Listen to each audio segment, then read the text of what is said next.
What is good, chat? It's Wednesday. I got Blair to Blair here with me. We got Cameron backstage. We got Josh coming in, but Josh is going to be late and gay this time, and that's two check boxes he's earned. So we will bring him in when he shows up. He's also got some Hollywood stories to share. But first and foremost, I'm going to bring in Cameron, and I'd like to want to talk a little bit and let Cameron talk and Blair talk about Michelle Trachtenberg and her tragic passing. And she was a big star in a lot of people's lives and such a key part of Buffy the Vampire Slayer and Angel and all those properties. And so her loss was a complete shock, I think, to many people, certainly to myself. And so, Cameron, you had asked to talk about this. We were going to do this anyways, but what's your take on Michelle's passing and what she's left behind? So Buffy the Vampire Slayer is one of the most significant series in Hollywood because, hey Josh, welcome. Hello. Just talk about Michelle Trachtenberg. So Buffy the Vampire Slayer, I was saying, is one of the most important series in Hollywood because it actually molded an entire generation of screenwriters. Everyone of my generation, sort of ex-millennial, that in those two generations, everyone I know who's a professional screenwriter, every single person was like, Buffy was my most important show. I was in like law school at the time when Buffy was on, and I was like, I gotta go become a writer. And one of the very first scripts that I wrote as a budding writer, as a writing sample, was a Buffy the Vampire Slayer script around the time when Dawn's character had been introduced. And Michelle Trachtenberg was a child actress. I mean, I think she was acting from the age of 3 in commercials and things like that. And sadly, this continues a trend of child actresses leading to early ends. I've been following her on Instagram, and we saw, if anyone was following her, you'd see the last year or two, whenever she would often post pictures of herself like this of an earlier time period. But when she would post pictures of herself in the moment, she didn't look well. She looked very sickly. She was very, very thin. Something looked wrong. A lot of people were commenting, and she understandably got defensive on it, but something was wrong. Something was happening health-wise, other stuff-wise. Something was very, very wrong. You could see, because it wasn't the energetic thing. And I didn't know the poor woman. I was a huge fan of her work, but I did see her once in person. I still remember this 10 years ago. That's actually a great photo to have on because she looked like that. It was about 10 years ago, maybe a little bit longer, when I was sitting in a cafe on Melrose, Earth Cafe, and Michelle was there with probably a couple of girlfriends. And I instantly recognized her, and I was like, oh my God, there's Dawn, right? Yeah. And she was just glowing. She just exuded health, happiness. She had this lovely smile. Her skin was perfect. She was just like an angelic glow that I, to this day, remember it, right? I never forgot like what a magical energy she's had around her, almost like ethereal, like elf-like, right? And then to watch her become unhealthy on her Instagram, and then ultimately we understand she had a kidney transplant recently. A lot of stuff has been going on in her personal life. And then, sadly, her mother found her body today. And, and it gets a cycle. Like the parents, let's be honest here, the parents are the ones that push children. She didn't choose to be a child actress at 3, something her parents sent her into. And, this is a tragic circle that happens to so many of these child actresses, where the parents, maybe with the best of intentions and hopes and dreams, push their children in this world that forever changes them. They don't have a normal childhood.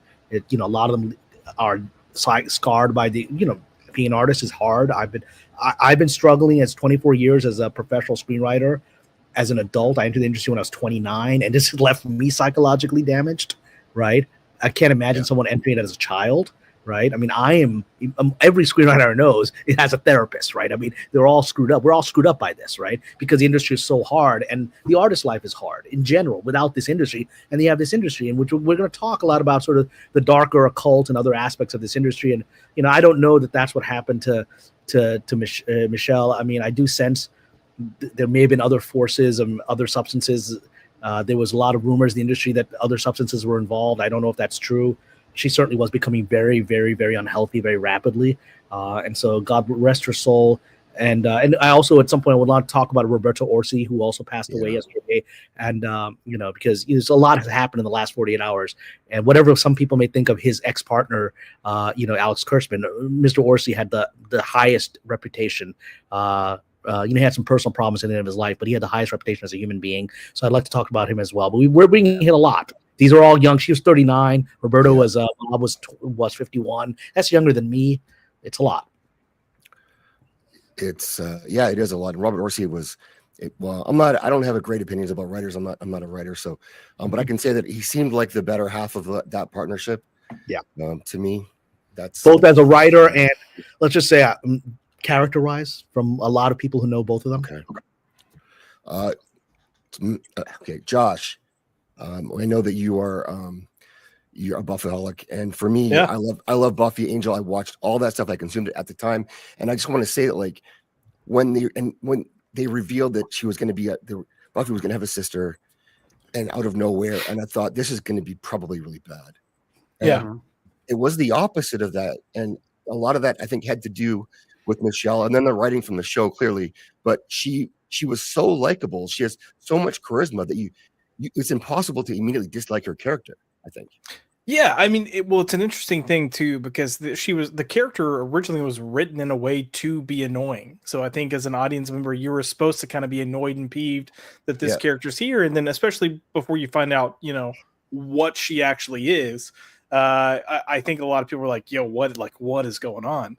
And then the moment they started hinting there's something more, people let their walls down. I think audiences weren't as jaded then as they are now. Probably true. But I think once the story, like her story, really started developing, and you understood what was going on, it worked. And I would even say a lot of people say for them the real end of that series was the end of season 5, and for them that's kind of where they stop it. I don't fall into that category, but no, that's a great episodes. I mean, once more with feeling is one of the greatest episodes of television ever. And that's a year later on UPN, right? So I think season 6 has some of the best character work on Buffy, but it's also one of kind of like the most, I guess, despised seasons by general audiences. But no, I would say that the impact of the finale in season 5, you wouldn't have had it without Dawn's character. And I remember watching commentaries on it, and the reason Michelle was cast was because of Sarah. Like, Sarah had worked with her, really? I believe, on something previously, or like a soap opera. I think they worked on a soap opera. And she was adamant that, like, hey, this is the girl, just get her in. Like, this is what we need. So good stuff. I want to say on the introduction, like you talked about when she was introduced, Buffy was, again, I mentioned it before Joshua came on, or actually maybe when you came on, I said it's the show that defined a generation of writers. And, because the writing was so brilliant, right? Yeah. We've learned a lot about stuff that happened in the show behind the scenes that's really troubling, but the writing was brilliant, and you can't take that away. And if there were always surprise twists, and it was as a show that was the master of the cliffhanger ending, right? Like, I got to watch next week. And one of the greatest cliffhanger endings is that at the end of what you think is a totally random episode, Buffy comes home and there's a girl you've never seen before in 4 years, just standing in her bedroom. She's like, "What are you doing here?" And we think, "Is this a vampire? Is this a monster? What is this?" And then they're both like, "Mom!" And it's genius. They're like, "There's a sister? We've never seen a sister." And like, what is happening here? And then for most of the season, they just go with it. Like, there's a sister. You're like, and then you discover she's the key and all these other things, right? But the genius of that is they just went with it as the audience is going, "Are we out of our minds?" And part of it was them making fun of, like, when Cousin Oliver would show up, right? In these old 70s, right? Yeah. And a new character would be introduced out of nowhere. You just have to go with it, right? You just have to go with a new family member showing up at the Brady Bunch and things like that. You just went with it. And that was their in-joke about thing, but then they turned it into something brilliant. And I do believe it's because of Ms. Trachtenberg that everyone fell in love with this character, because it's impossible to come in to a ensemble piece that's bonded over 4 years and be as if you were always there. And she did it. She did. She managed. And I'll echo what you said. I think a whole generation of writers kind of, put Buffy and Angel, but specifically Buffy as the show that kind of got them into writing. I was a little too young to say that, but it's also true for me. It's one of the things I would say, Joss Whedon, despite his flaws to a lot of degrees, is a brilliant writer, but there are so many other writers on that show that were great. You had Jane Espenson, David Greenwalt, who else? David Fury. Marty Noxon. I developed a project with Marty Noxon that sadly never sold, but you can't believe the excitement I had when I walked in to Marty Noxon and to pitch the show idea. And she's like, "I want to do it." I was like, this was like fanboying. I was like, Marty Noxon, like 7 years ago, this was like just seeing her name on Buffy. I was like, these are the great episodes. And here I am talking speaking to her as a colleague. Yeah.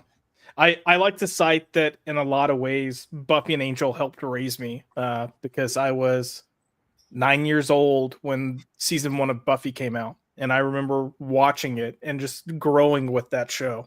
And there's a lot of really good moral and life lessons in there. There's a lot of good lessons on faith, whether you're Christian or not. And I thought that was handled very well. Just so much good stuff. And you know, even the scale of writing. When you've got a show with characters that are written so well that you can go to colleges and study the show and get psychology credits, that should tell you something about the caliber of the people writing this series. So much inspiration. I might have to go get it. I've got like 4 or 5 books about Buffy and Angel, just breaking down how they approach it. Got at least 2 myself. Just great stuff. So, and you've just done a rewatch with Max von Priestley. Yeah, Max has never seen it, so we started it. We went through season 1, nice. Which I will admit that can be a tough pill to swallow, especially these days if you don't like campy kind of stuff like that. They didn't have a budget. It's when they had the man-eating mantis creature. I mean, it looked like a Jim Henson puppet from the teacher's 70s. Pet. Yeah. But they got budget later, but they had nothing that first season. Oh yeah, nothing at all. And it's also weird. Sorry, the side tangent. It's also weird to think that originally Allison Hannigan was not Willow. Like, just wild. But what? Yeah, they filmed the pilot with a different actress. Oh, I didn't know that. Yeah. Blair, were you a Buffy fan? Did you watch any of her stuff? What does it mean to you? I was much older, and that whole era of the WB, then the CW, this was the face of it. Mm-hmm. And like you say, she came in that one episode. I distinctly remember that, like, wait a minute, Mom, what? Why is she killing this thing? And then you find, then you build into it. It was such good writing. And then, like, a lot of actresses and actors, they kind of fade from the public. I mean, she obviously was still working, but she wasn't as prominent, I guess, for the fan bases. Mm-hmm. And they get sick, they get private, they don't go on a full on, hey, everybody, I'm having my liver transplant today thing, so you don't know that, they're really this sick until something like this happens. And it's really a shock. She was so young. Yeah. And, and she looked sad in her postings when she wasn't well. She her face looked sad, and you just, who knows what's going on in these people's lives. I mean, they're human beings who've been through a lot, and and it's the hardest thing in the world to have fame and to then that fame diminishes with time, right? Very few people can sustain it, right? As Zach knows, I have a project about Marilyn Monroe, and within a few days of Marilyn being fired from the only time she was ever fired from her project, which is fired by Fox from her last movie, she's dead. And there's a lot of things about how she died, but the fact is she was in a severe depression from that because she sensed that this incredible moment of time where she was the most famous woman on the earth was ending, and now she could be fired. And then, a week later she's dead because she knew in her mind it's downhill from there. And, and there were likely other forces involved, but she was already at that destructive place. And so you just look at her, this poor woman, never had a chance to have a normal life. She was acting at the age of 3, and I've been around, I can't speak to her parents. I'm not going to, I don't know them. But I have been around a lot of child actors in the course of my career. And in the ones that I've met, I just feel sorry for them because every child actor I've ever met, the parents are just leeches and scum. And I'm not saying these are her parents. I'm speaking of the ones that I've met, right? No, I understand. The one that I've met, are you like uncomfortable around them because they're like, you can tell that most of them are like using their children. Some of them are clearly prostituting their children, and then they have this vibe of like desperation and like an immaturity. Like I remember meeting these child actors who were like, the kid was 8 years old, and his dad was more of a child than he was. I mean, his dad, the poor kid, was constantly embarrassed around his like dad because the dad was acting like a fool, like a little child, and the kid was forced to be mature. It's a horrible, horrible thing for children to go through.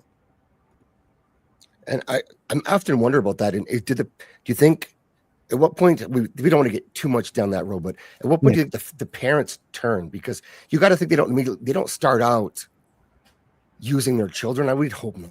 Anyway, that's a lot of them do. The ones I've met are really troubling people. The ones I met are people that I would not want hanging around my family.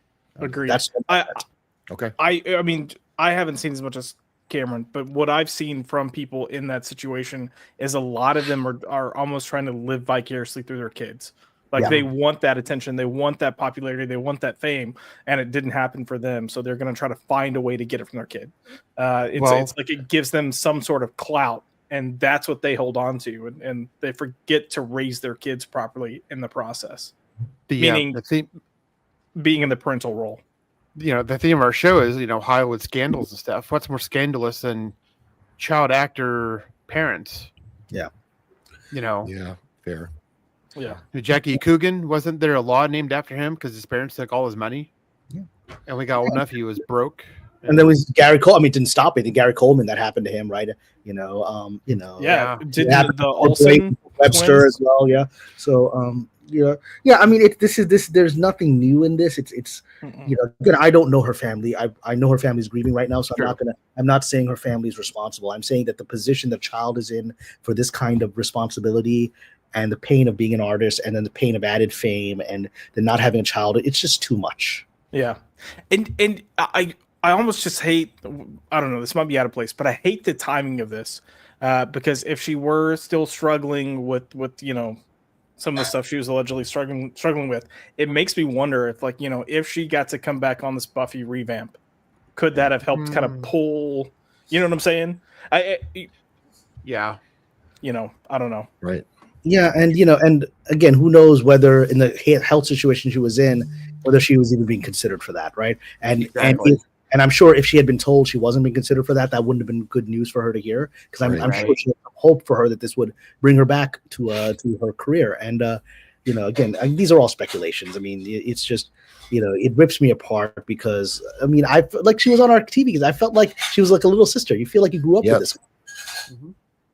And because people were so deep into this show, like for the period of time, the story really drove it, and you got to know these characters so well, and you felt like you knew them, and so it's tragic. And I think that, like what Josh said, well, you don't know if she's going to be involved in the show. I think that the show coming up would have at least brought maybe positive added attention to her, and then she may have get more help or have people notice it. Oh my God, what's wrong with you? Do you need something? Can we help you in some way? Because there'd be all these events around the show, and I mean, who knows, right? There's no way to know. But, yeah, we know. There's so much we don't know, and we will never find out. Or maybe it's for the best. She never got much privacy. None of these kids ever get privacy, so let her have privacy in her passing. Right. Well, I want to talk to everyone in the chat who's here to hang out with us tonight, and then I want to talk about Robert Orsi. So yeah, and then we'll go on, and then we'll go on. Some ways, I mean, again, I'm not claiming either of their passings related to the deeper topic, but it reflects the darkness of Hollywood.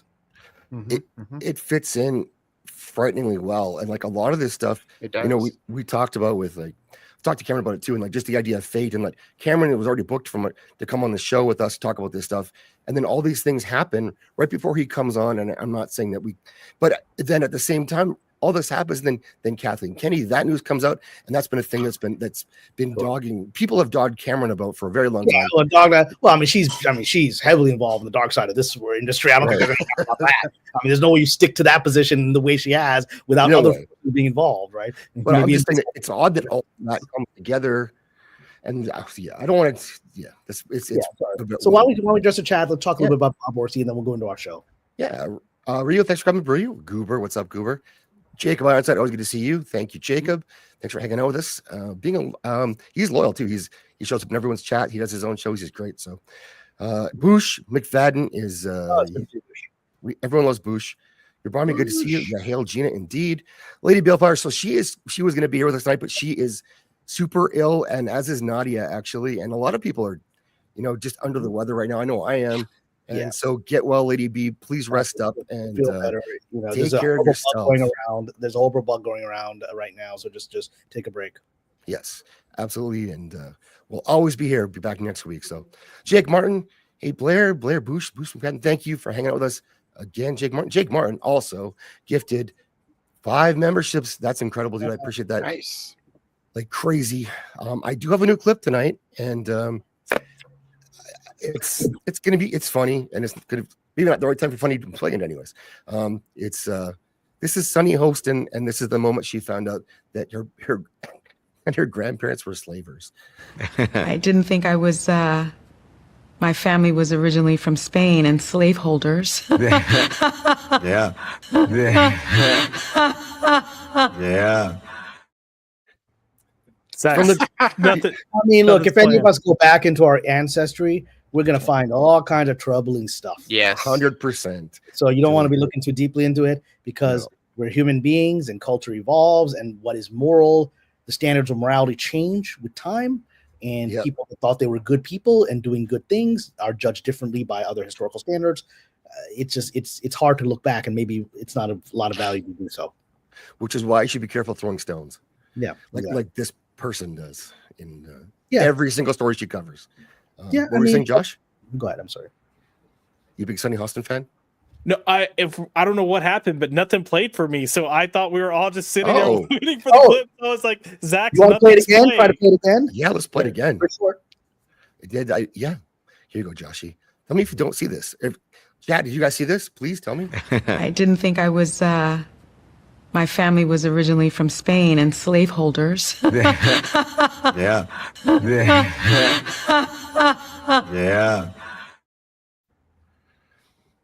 Yeah. Did you see it, Josh?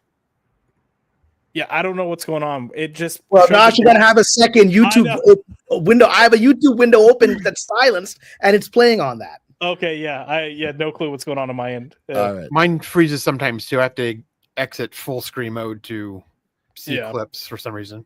I can't risk Josh exiting. You want to describe it for him? Yeah. No, So, you don't have to. You don't have to. You don't have to. Yeah. I was just saying something because I thought you were just sitting there thinking you're playing it, and the No. joke's on me. You actually were playing it. I'm glad that you saw. So that episode also, it went further because her parents were not just slaveholders.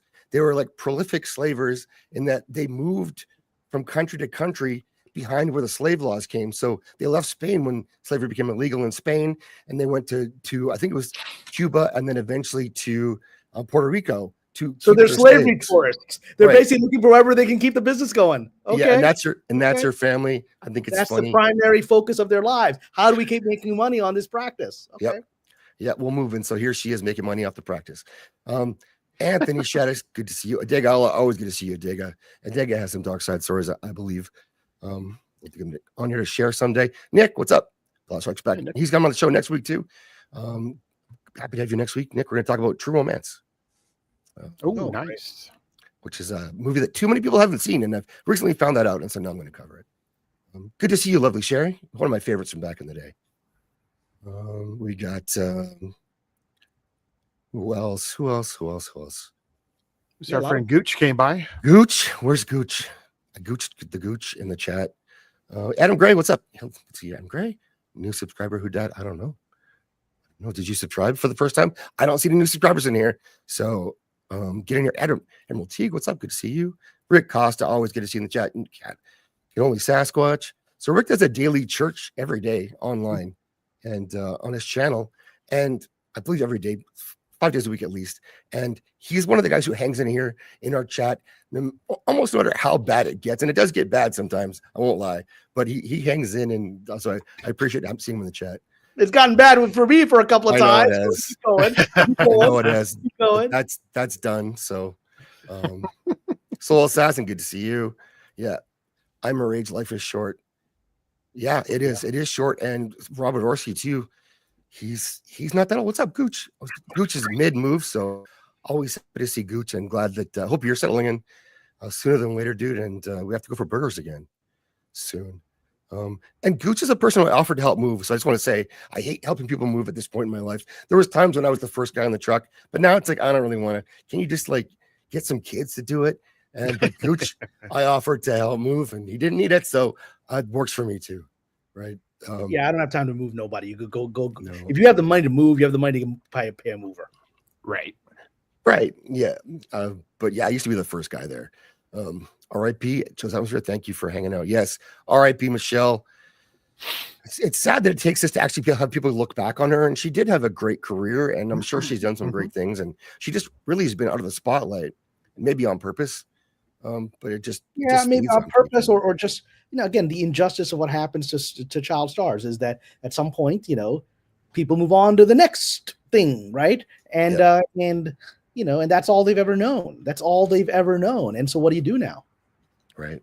It's not like you had a life before you became a star. You always had it. Then you lose it. What do you do? Yeah. Yeah. Thank you, Jake. Appreciate that. Sentient Dildo, what's up? Good to see you here. And we've got Janet from the planet. Hey, good to see you, Janet. Thanks for coming. I'm trying to talk to Ruben about coming back on the show again on a Sunday. So if he talks to you, tell him to reach out to me. I'm trying to catch him. Love it. Always good to see you. Love it. Love's going to be part of the True Romance show because she's never seen it. Oh, yeah. And Leon hasn't seen it either, so he's also going to join that show. We'll see. Could have different takes, but it's Quentin Tarantino's first script he sold. Yeah, it was first script. He wanted to direct it, but he didn't have the mojo to pull it off. Then I actually, his Reservoir Dogs, which is the first movie he directed. I have several projects with actually his partner who discovered him, as a director, and so it's I've heard a lot of interesting stories about that journey. Well, maybe I'll have to trick you into coming back next week then, Cameron. Yeah, well, I mean, if I can. I mean, Saturday starts Ramadan, and I'm going to try to fast all 30 days. Last year I got through 15, and then I wasn't feeling well. I didn't complete it. I'm going to try. We'll see if I can. And so that makes it harder for me to actually do anything because my brain is shut down for 30 days essentially. But I'll see if I can get it. Okay. Getting back to the Gooch here, who may be able to come pop in. So. Love having the Gooch. There you go. Yeah, so I think and Leon's never seen it, so I was surprised because and Tony Scott directed it. Like these are two like masters directing these fantastic. And here's another example: Tony Scott, another tragic ending, right? Way too soon. What a loss that was. They're just a man who basically, with all that success, had demons we don't know about, and he ended it, right? And so, what do you do? Jacob, thankfully for me, I think I'm out of your reach to help you move. But yeah, Gooch.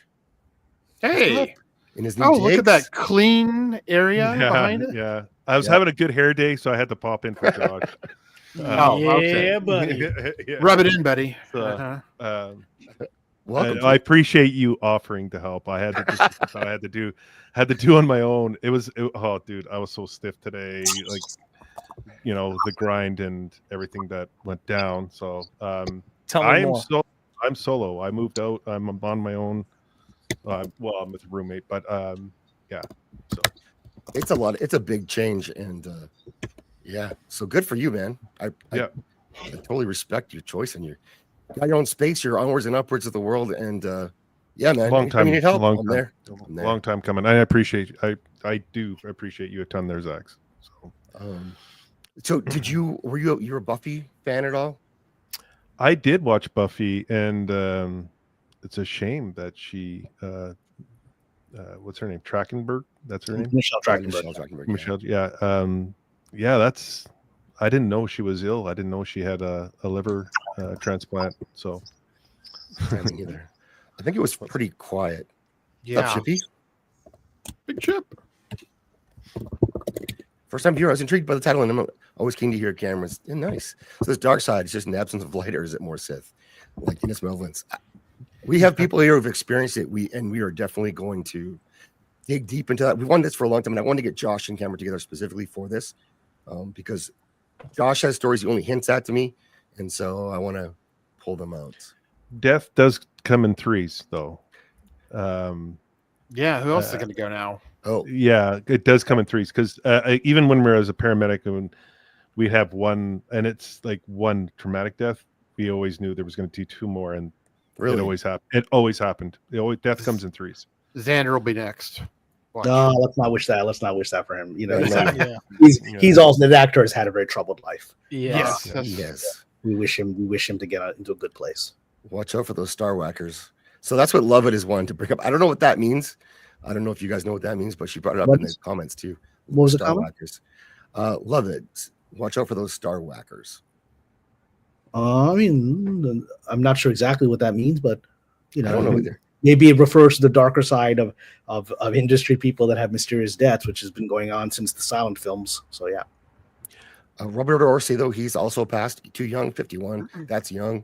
And again, same thing. Liver problems. We had two liver problems, right? And you That's know, weird. and yeah, he was, I didn't know the man because he was, he's obviously a professional screenwriter, and we rose up at the same time, and so a lot of my friends know him very well. Right. Actually, one of my friends, Farhan Tahir, who's an actor. Do you guys remember the Star Trek 2009 movie? He was the Captain Rabal, who was the opening sequence. He also played the villain in Iron Man, Reza, which is now coming back.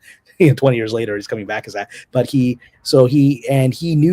got to know Bob Orsi very well. And for years, he was telling me, we have to find a project that you and Bob co-write together and I can star in, or I can be in. And, he told me a lot about how much very profound affection he had for him. That's a consistent thing I've heard from people, is that people love the man. One of the most interesting things people say consistently, the same word keeps being used, that he was very generous with his money, generous with his time, and that, he really cared. He was a normal person. He was a Star Trek fan. I know many people are critical of where his ex-partner has taken Star Trek.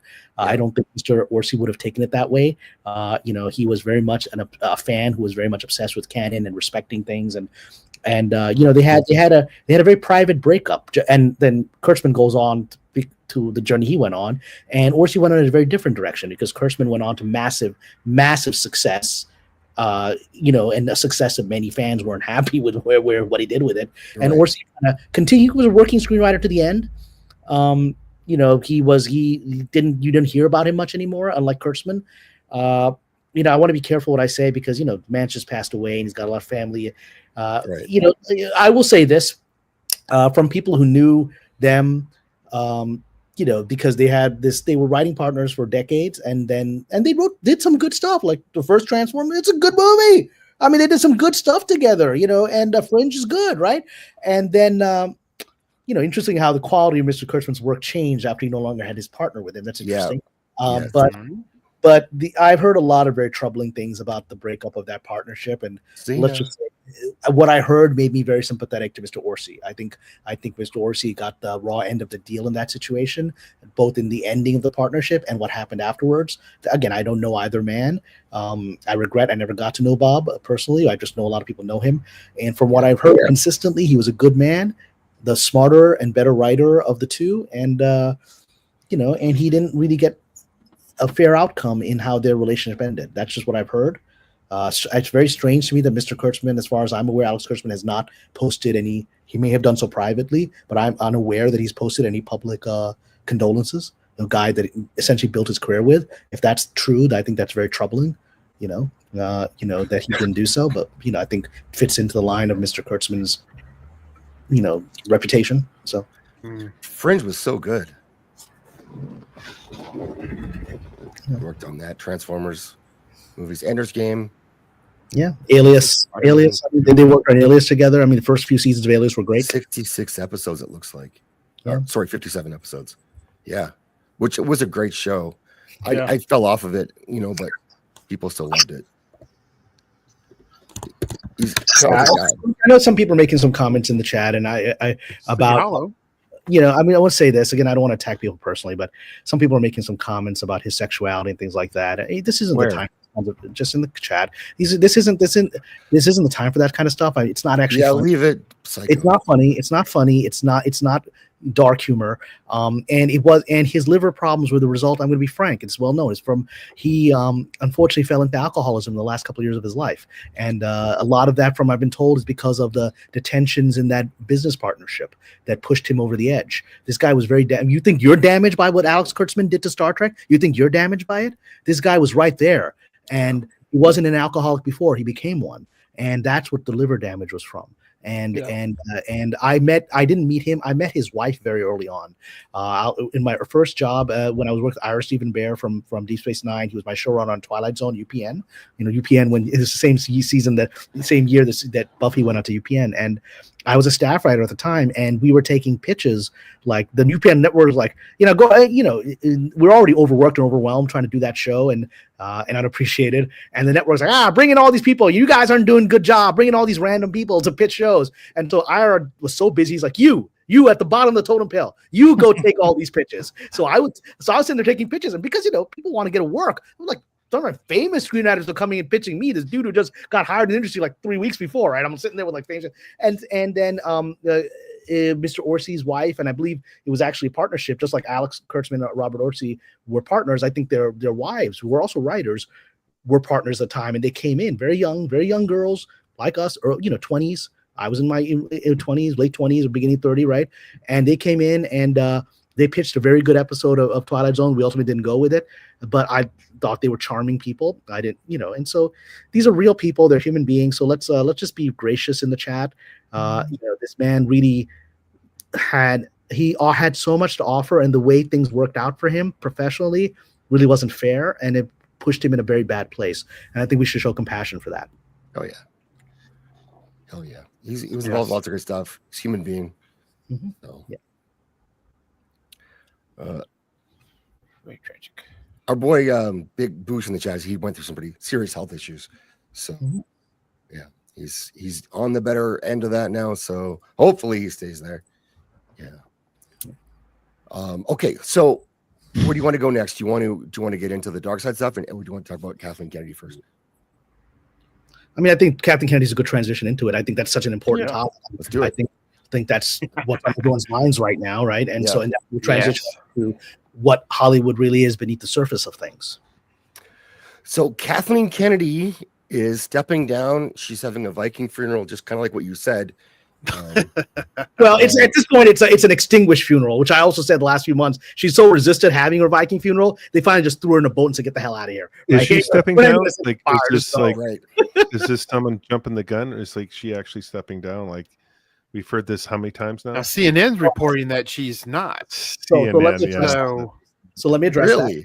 If I can address it, because again, no one has to believe me. I do have some sources within Lucasfilm that I have come to trust over time, and I asked them directly as to what is happening here. So if this is from them, I believe them. It's what I reported on my Patreon. And so number one, this October, she's been out. Remember, everyone saying in October, isn't her contract up? Why we're not hearing anything, right? And because the deal was reached from my source, the deal was reached in October, but Iger chose not to announce her departure because the election was coming and he didn't know how that was going to play out. And the best thing was he knew that, it's already a volatile moment for Disney after all his mismanagement. And he kind of sensed that Trump was coming, maybe because the oligarchs had decided that, right? And he was one of the oligarchs, but he's like, I don't know how the industry is going to react. So he said, just keep it quiet for now. Let's see what happens in the election. Let's see what's going on. And so within just a few weeks of the election, they decided, okay, things are solidified here. DEI is now ending publicly. We don't have to pretend we care about this. We never did, but now everyone's closing it down and the world hasn't ended. None of us have been crucified, by our limousine liberal friends. Okay, we can do this. So now is the time to get rid of the quote unquote most powerful woman in Hollywood. And from what I was told by my source, this was a stab in the back. She was supposed to be allowed to announce it on her own terms. They didn't let her do it. They, Favreau and others were instructed because she did this to them. This was her modus operandi. This whole fake Ray movie that was never real. I reported 2 years ago, for which I got a lot of shit because people didn't know what was going on, and they just went with the surface events, like what's going on with CNN. I'll explain why CNN said what it did in comparison to the trades, right? But the surface of events is I'd been told that she was about to essentially announce this retirement 2 years ago at the celebration, and instead she gets up on stage, drags Daisy Ridley on there, and says, "We're doing a Ray movie." And Daisy Ridley's like, "Yeah, I guess we're doing a Ray movie, right?" And everyone bought that, and my people are like, "No, what Ray movie? No one knows anything about a Ray movie. Nobody in the office knows anything about a Ray movie. What is this crap, right?" And over time, it become kind of evident there's no Ray movie. Like I was saying, for 2 years, this was a desperate gambit she did, which is one of the most standard PR things you do in Hollywood, is to announce things that aren't true to shape narratives and force them to be true, right? So now Iger's trapped. He's like, "Damn it, I thought you were leaving. Now I got to deal with, I can't publicly say, no, we can't. We're not doing crap with Daisy Ridley. She kind of failed us, right? They can't say that. It's bad PR." So they had to go along with it, and this prolonged her situation. But she kept doing things like that. The Acolyte was a thing, which is now, by the way, on The Acolyte, which I said back 2 years ago, The Acolyte was another thing that was announced when it wasn't greenlit. Now, Karen McCarthy, the woman who's suing The Acolyte, the producer, was fired from it. She has now amended her complaint because in the discovery of it, they've discovered that that's actually the case. They found the documents. I've talked to the attorney directly, and they found the documents. They found the documents, and they did the depositions that said there was no green light for the show when they announced it. Was what I said. It was Kathleen Kennedy again. Like, if I announce the show with a bunch of minorities and LGBTQ, they can't fire me because I'm shield proof. I'm diversity proof. now. So she kept playing this like, I'll keep announcing things that aren't real and forcing them to happen. So the karmic result of it is Iger, the moment he had his moment, it's like, I can get rid of her and nobody's gonna do nothing to me. Nobody's gonna crucify me in the Hollywood system for getting rid of this progressive woman. You know, he's like, great, get it out there. Don't tell her, do to her what she did to us. Because what happened is, when people say we've heard this before, we have not heard this before. We've heard this before from random YouTubers, including me when I come on. But you haven't heard this from the trades. You haven't heard this from the Hollywood Reporter, from Variety. These are the official narrative pieces of Hollywood who are saying that once it's announced in multiple trades that you are leaving, you can't back out. That's the situation they put her in, because she can't tell the trades that they're lying, because trades are like, oh, we got this from Iger's office. Right now, it's unnamed It's right now unnamed sources. It's not unnamed sources. You don't put something like that out there, someone of that importance, unless you've multiply vetted it, right? And multiple trades are putting it out at the same time, and then putting out they're already moving with the narrative. You know, CNN might be saying what it's saying, but they're already like, who are her successors? How to report it this long? Because they're already moving with the narrative. She can't stop it. And so what is she left with? She goes to non-trade, because the trades have been told, this is what's happening. Shut up and publish, because that's what the trades are. The trades are propaganda by the industry. Shut up and publish it. This is what's happening. This is the narrative. So what does she do? She's forced to go to CNN, which is, for all whatever CNN is, it ain't a Hollywood insider. That's not what it's known for, right? You know, it's not known for much anything good. Yeah, well, fine, exactly. And so you go to CNN and you put it out there for the general populace. You know, some random source says, oh, that's not true. And again, the narrative keeps changing. It's not true. She's not leaving she's leaving on her own terms. They can't even make up their mind what their story is. You know, now this Snyder guy is out there pushing this propaganda today saying, you know, she's leaving on her own terms with a producer deal and all this other nonsense that she's not getting, right? And she's going to determine who her successor is. This is garbage being put out by the last remnants of her people, you know, that she's got, because they're just trying to save face. What is consistent in all of this, even Snyder says it, is that she was taken by shock by this news reports that started coming out, and she didn't know what to do. That all of them are saying that she was stabbed in the back, that this was released, and it's done because now all of Hollywood believes it to be true, and no one is going to say to the trades, you lied. All of you lied, because that brings the whole system down, because the trades are propaganda. When it's in the trades, it's the narrative of the system, and so she's trapped. So all of you, this isn't true. This is true. Aside, you don't have to believe my source. You can think Cameron's making it up. I don't care. Just looking at the objective reality is, once 3 trades put it out there and are now doing follow-up articles on her, who's going to be selected, the system has made this reality. She can go to MSNBC and say whatever the hell she wants. She can go to random websites and Snyder and all these people. It won't change the decision of the system. Nobody in Hollywood believes she's there anymore. That's all that matters. It's ironic that she's got treated the same way she did all these other people. Exactly. She used manipulation, and that was going to be her end. This was her karmic thing. She trapped Iger and these people for years with fake announcements that they had no choice, because to say, no, there is no Ray movie, like what? So why is Kathleen Kennedy announcing it? Is she not in charge? Oh, there's no Acolyte? Oh, is she not in charge? Why would she announce it? I guess you're going to have to give this Acolyte movie money. She was trapping them. She was using her position to announce things that didn't exist. This is an old technique, and she mastered it, and she was brought down. Well, that's what I was about to say. I was about to say, a lot of people were like, oh, who does this? But it actually is an old technique. And you still see it. You still see it to this day. You saw Sony doing it with Marvel when they were first doing the whole Spider-Man deals. You had, God, I can't think of her name now. Crazy hair. But she was saying stuff's coming, and you could tell. Are you talking about Laura Ziskin, or the producer of Spider-Man? Who are you talking about? No, she's no. Give me a second, and I can look. I can see her face. Amy Pascal. Was saying things were coming, you know, that were Marvel related back when MCU was at its peak, and you could tell Kevin Feige was like, "The hell is going on here?" Just blatantly in interviews. But yeah, it's an old technique, and I would even say I don't think her potentially going to CNN to try to get her side out is happenstance. Well, yeah, she's trying. It's not going to work. Notice not a single trade is publishing it. Not one trade is publishing her rebuttals. What I'm saying is I think she went to them for a reason, meaning like, okay, you know, my time with Disney is clearly coming to an end. Who else is out there that I can potentially try to rub rub shoulders with, and you've got Warner Brothers right there who owns CNN. So I think she's trying to find what because look, say what you will about her, she's not a dumb woman. Like, she knows how to preserve. Self-preservation is her greatest skill. Absolutely. Joshua, I didn't say she could make good shows, Gooch. I just said she's not a dumb she's woman. a good executive. Joshua, you understand? She's a good executive. The only skill necessary to be a studio executive, much less a studio head, is survival. You don't need to be good at your job. You don't need to be good at picking movies. All you need to do is keep your job and get somebody else fired. That is the only skill necessary.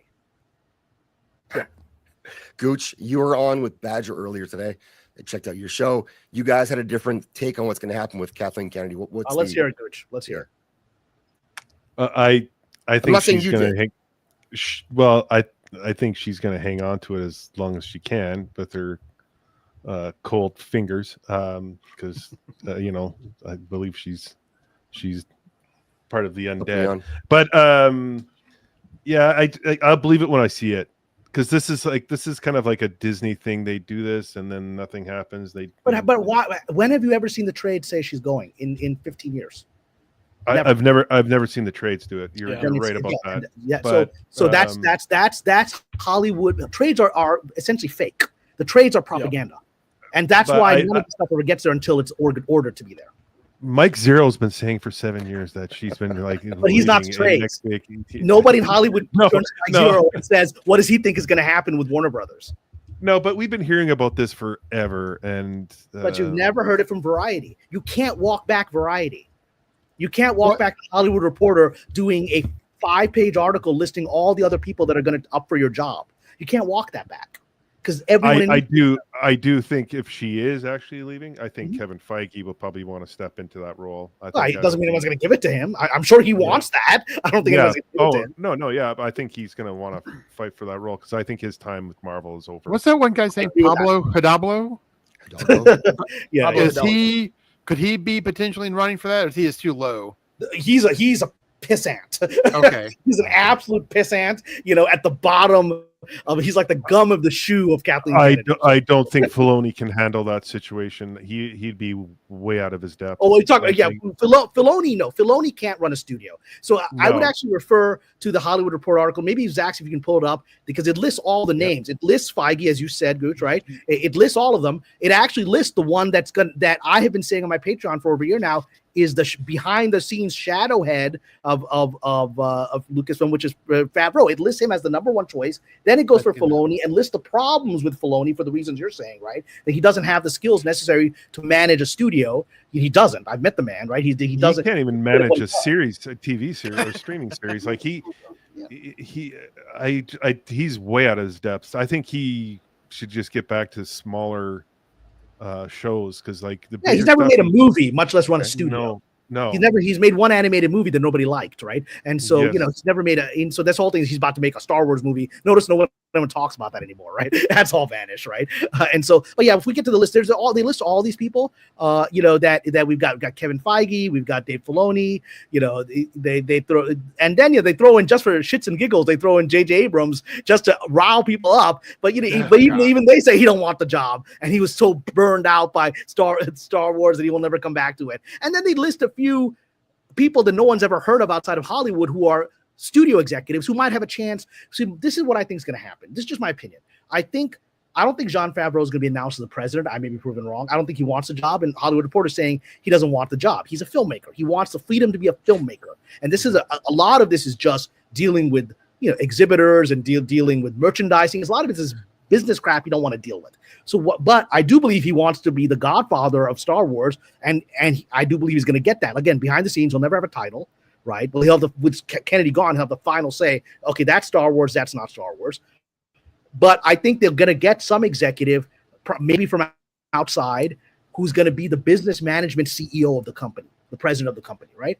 And but won't be the creative head. I think Favreau will retain that, and then Filoni will be allowed to be the face of that because Favreau can't publicly.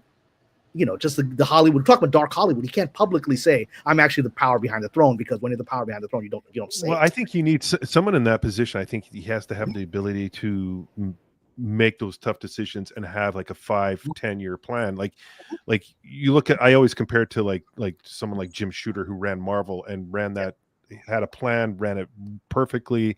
People may disagreed with him, but he had a vision. And he wanted great storytelling. Now with Star Wars, I think you got to wipe the slate clean and say, okay, let's get some of the Star Wars writers that have done the novels, that have done the comics. Let's bring in people that actually know the canon, the lore, get them in here. Let's, bang out some possibilities. Let's get something lined up for the next 5 years and then 10 years after that. I would say that's the direction I would go, and then see where the money we got, see how can we do the production for this? What's the actual is it possible to do these things? That's the way I would think. Just wipe everything that you saw from Disney is gone. And I believe that's coming. I've said for 2 years that once Kennedy is gone, Favreau will push forward an erasure of the past. I've known for several years, because I have friends who know him well. It's like, oh, he hates the sequels. He hates them. He's embarrassed by them. He has no He didn't do them. He has no investment in them, and he knows the fans hate them, and they don't bring in money. So I believe there's going to be a full erasure once she's technically out. They will erase the whole goddamn last 10 years. Maybe an unpopular opinion. Maybe the new person would come in and say, okay, we're not doing anything for 5 years. We're going to clean the slate, like you said, get stories, maybe even do some video games, not AAA games. They are focusing on video games, right? They're already announcing that they are focusing on video games. Yeah, so rebuild the brand a little bit, because there's a little bit of brand fatigue too. Star Wars is popular because it came out every 3 years. It was an event. Now you get slop all the time, and you don't care. So maybe less is more. It needs to be their going forward, their motto. Yeah. They can't.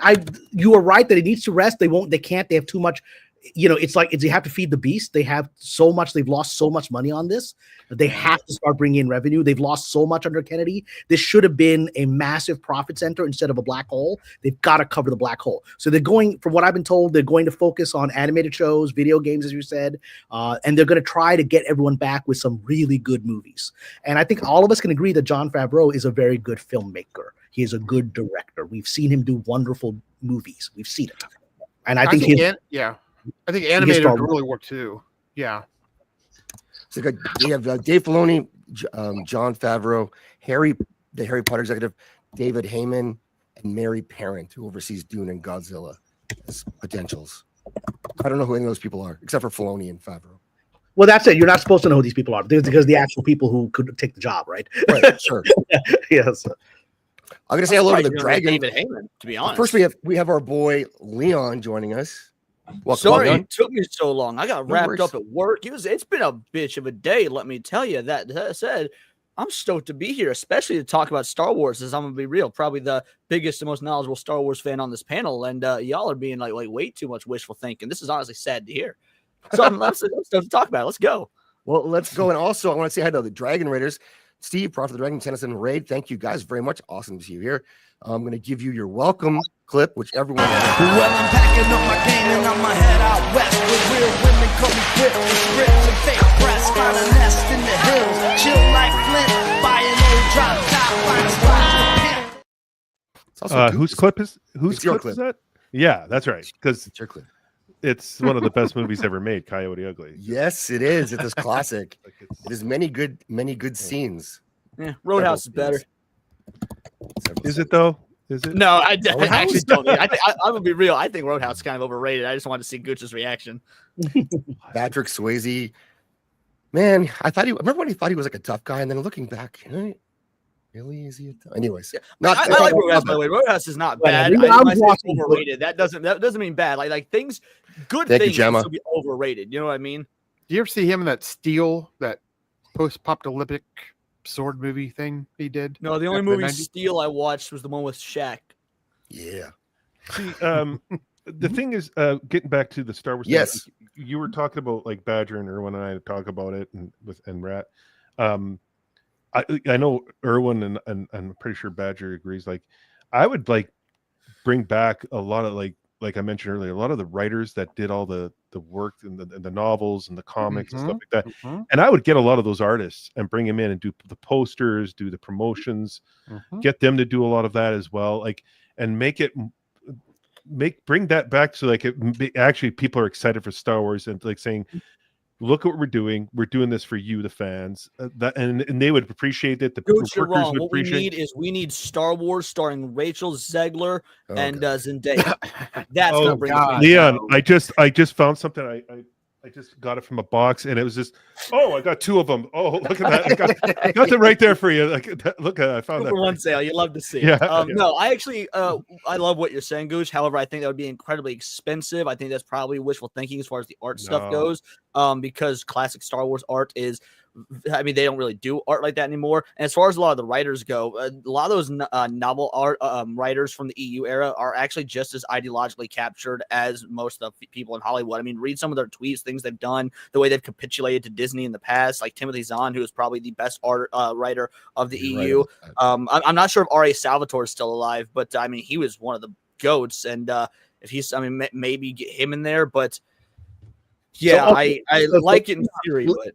Leon, and let me address that because you're not wrong. A lot of these people certainly have put out stuff that people are like, come on, Zahn, what are you doing, right? I mean, you're one of the greatest writers in of genre and of Star Wars, right? What are you doing with this stuff?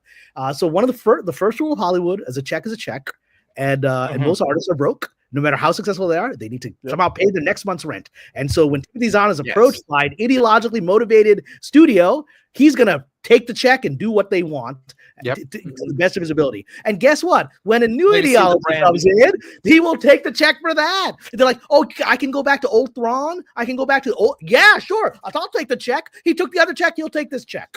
I definitely think that yes, people are motivated by money. That being said, I know this is the wishful thinking on my part. If money was enough for you to kill the brand before, I don't know that I believe in money being enough to save the brand because you basically already said money is more important than the art. And that's all professional artists, brother. Every screenwriter I know is just. I know. That's why I say it's wishful like thinking. This garbage movie to survive. Everyone I know, I've done it. I mean, you just got to survive one more day. Yeah. So, I mean, it's just. I mean, I wish it was the world that you want. I'm actually the idiot. Yeah, me too. Like I said, I know it's not real. I'm the idiot that says no to projects because they will go against my creative integrity, like George Costanza on Seinfeld. This is against my creative integrity, right? I did that a few times, and then I was broke and nearly lost my home, and then creative integrity really gets pushed to the back burner because you're like, dude, man, do I want to survive 5 more years when I know the system's going to change and I can do the stuff I want to do? Yeah. Otherwise, this other moron's going to take the check and I'm just going to be homeless. And that doesn't help anybody.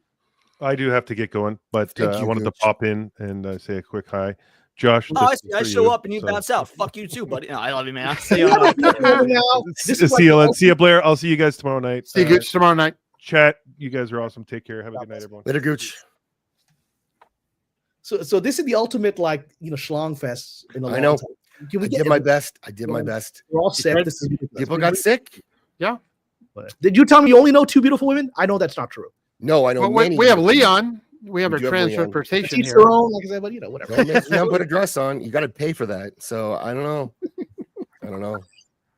Yeah, if that's what you want to do, but I mean, Gooch is handsome. So you got like a little bit of, not exactly. Love it is a beautiful woman. She's Love it's gorgeous. She is.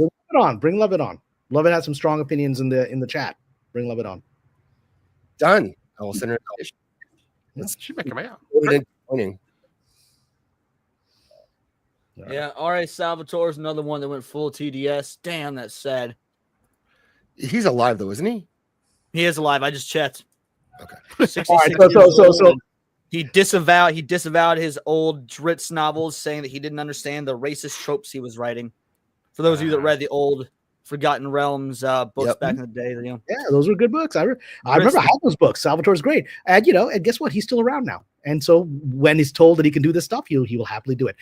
Just in November, right after the election, I think I said this to you on Zach's last time. Just to give perfect examples, right after the election, I was having dinner with a group of screenwriters, all of whom were much more successful and famous than me. I was like, which one of these is not like the other, right? These are like people like running big shows and making big movies. I'm like, here's our, sort of okay, successful friend. And I was there, right? And we were there and they were all saying, these were all white men who were very progressive, very pro-Kamala, blah, blah, blah, blah, blah, blah. They were all saying, this is like 2 weeks after the election, they're like saying, we are all getting directives, actual directives from the studio to dial it back and bring politics to the center. They said, And you know what their response was? They're like, every one of them said, "Oh, thank God, can stop pretending to believe this stuff." They said it. They said it on the group. Thank God, I can finally hire my white male friends, and I don't have to have every character spout this nonsense. Whereas 2 weeks before, they were all spouting this nonsense, but now they're told it's okay. Their mask came off, and they're like, "Oh, thank God." They're all commiserating over dinner. I was like, watching this with incredible. I was like, I knew you guys were hypocrites, but Jesus Christ. You're just saying it. You're like, thank God. I don't want to hire all these brown people. I just want to hire my friends. I just want to hire my rich white friends. I just want to be a limousine liberal. Why do I have to be an actual liberal? I don't want it.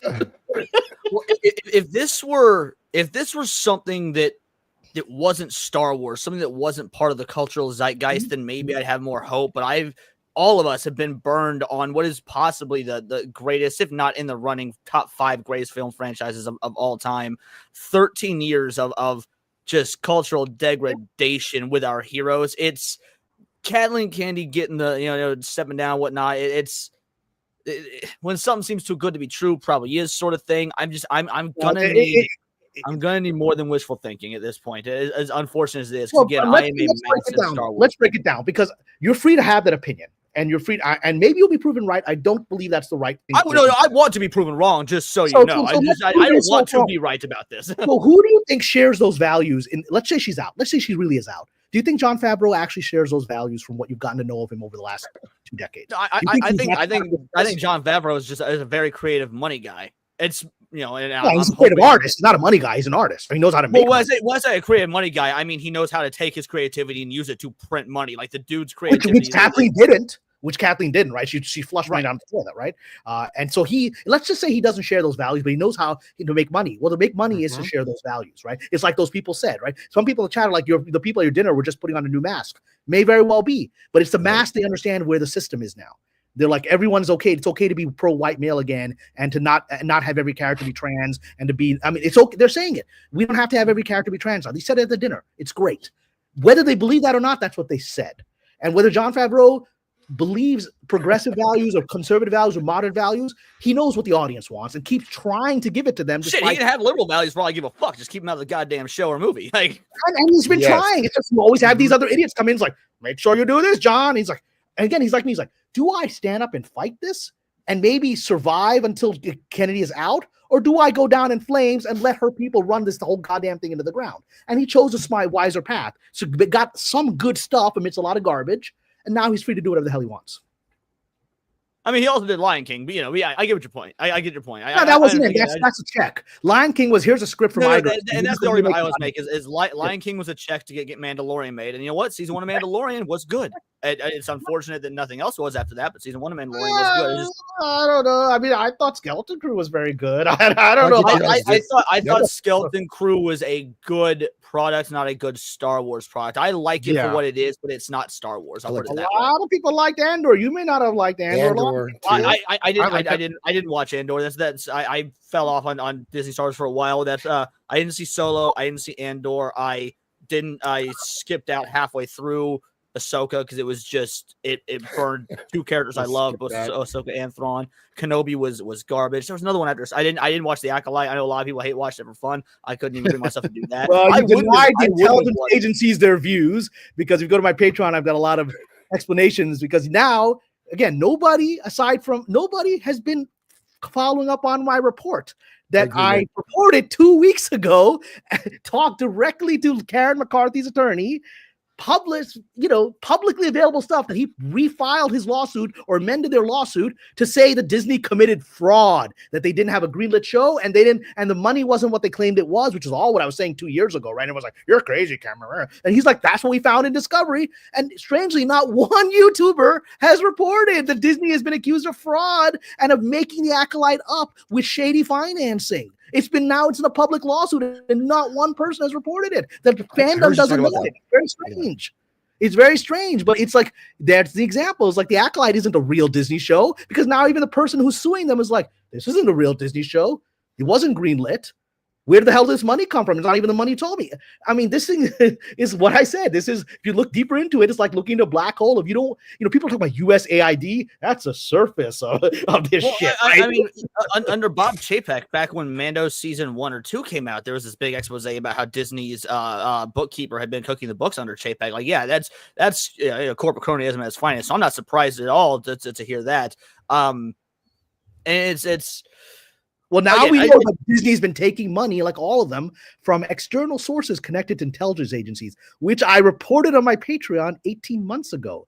I reported USAID is involved in Hollywood. No one noticed it.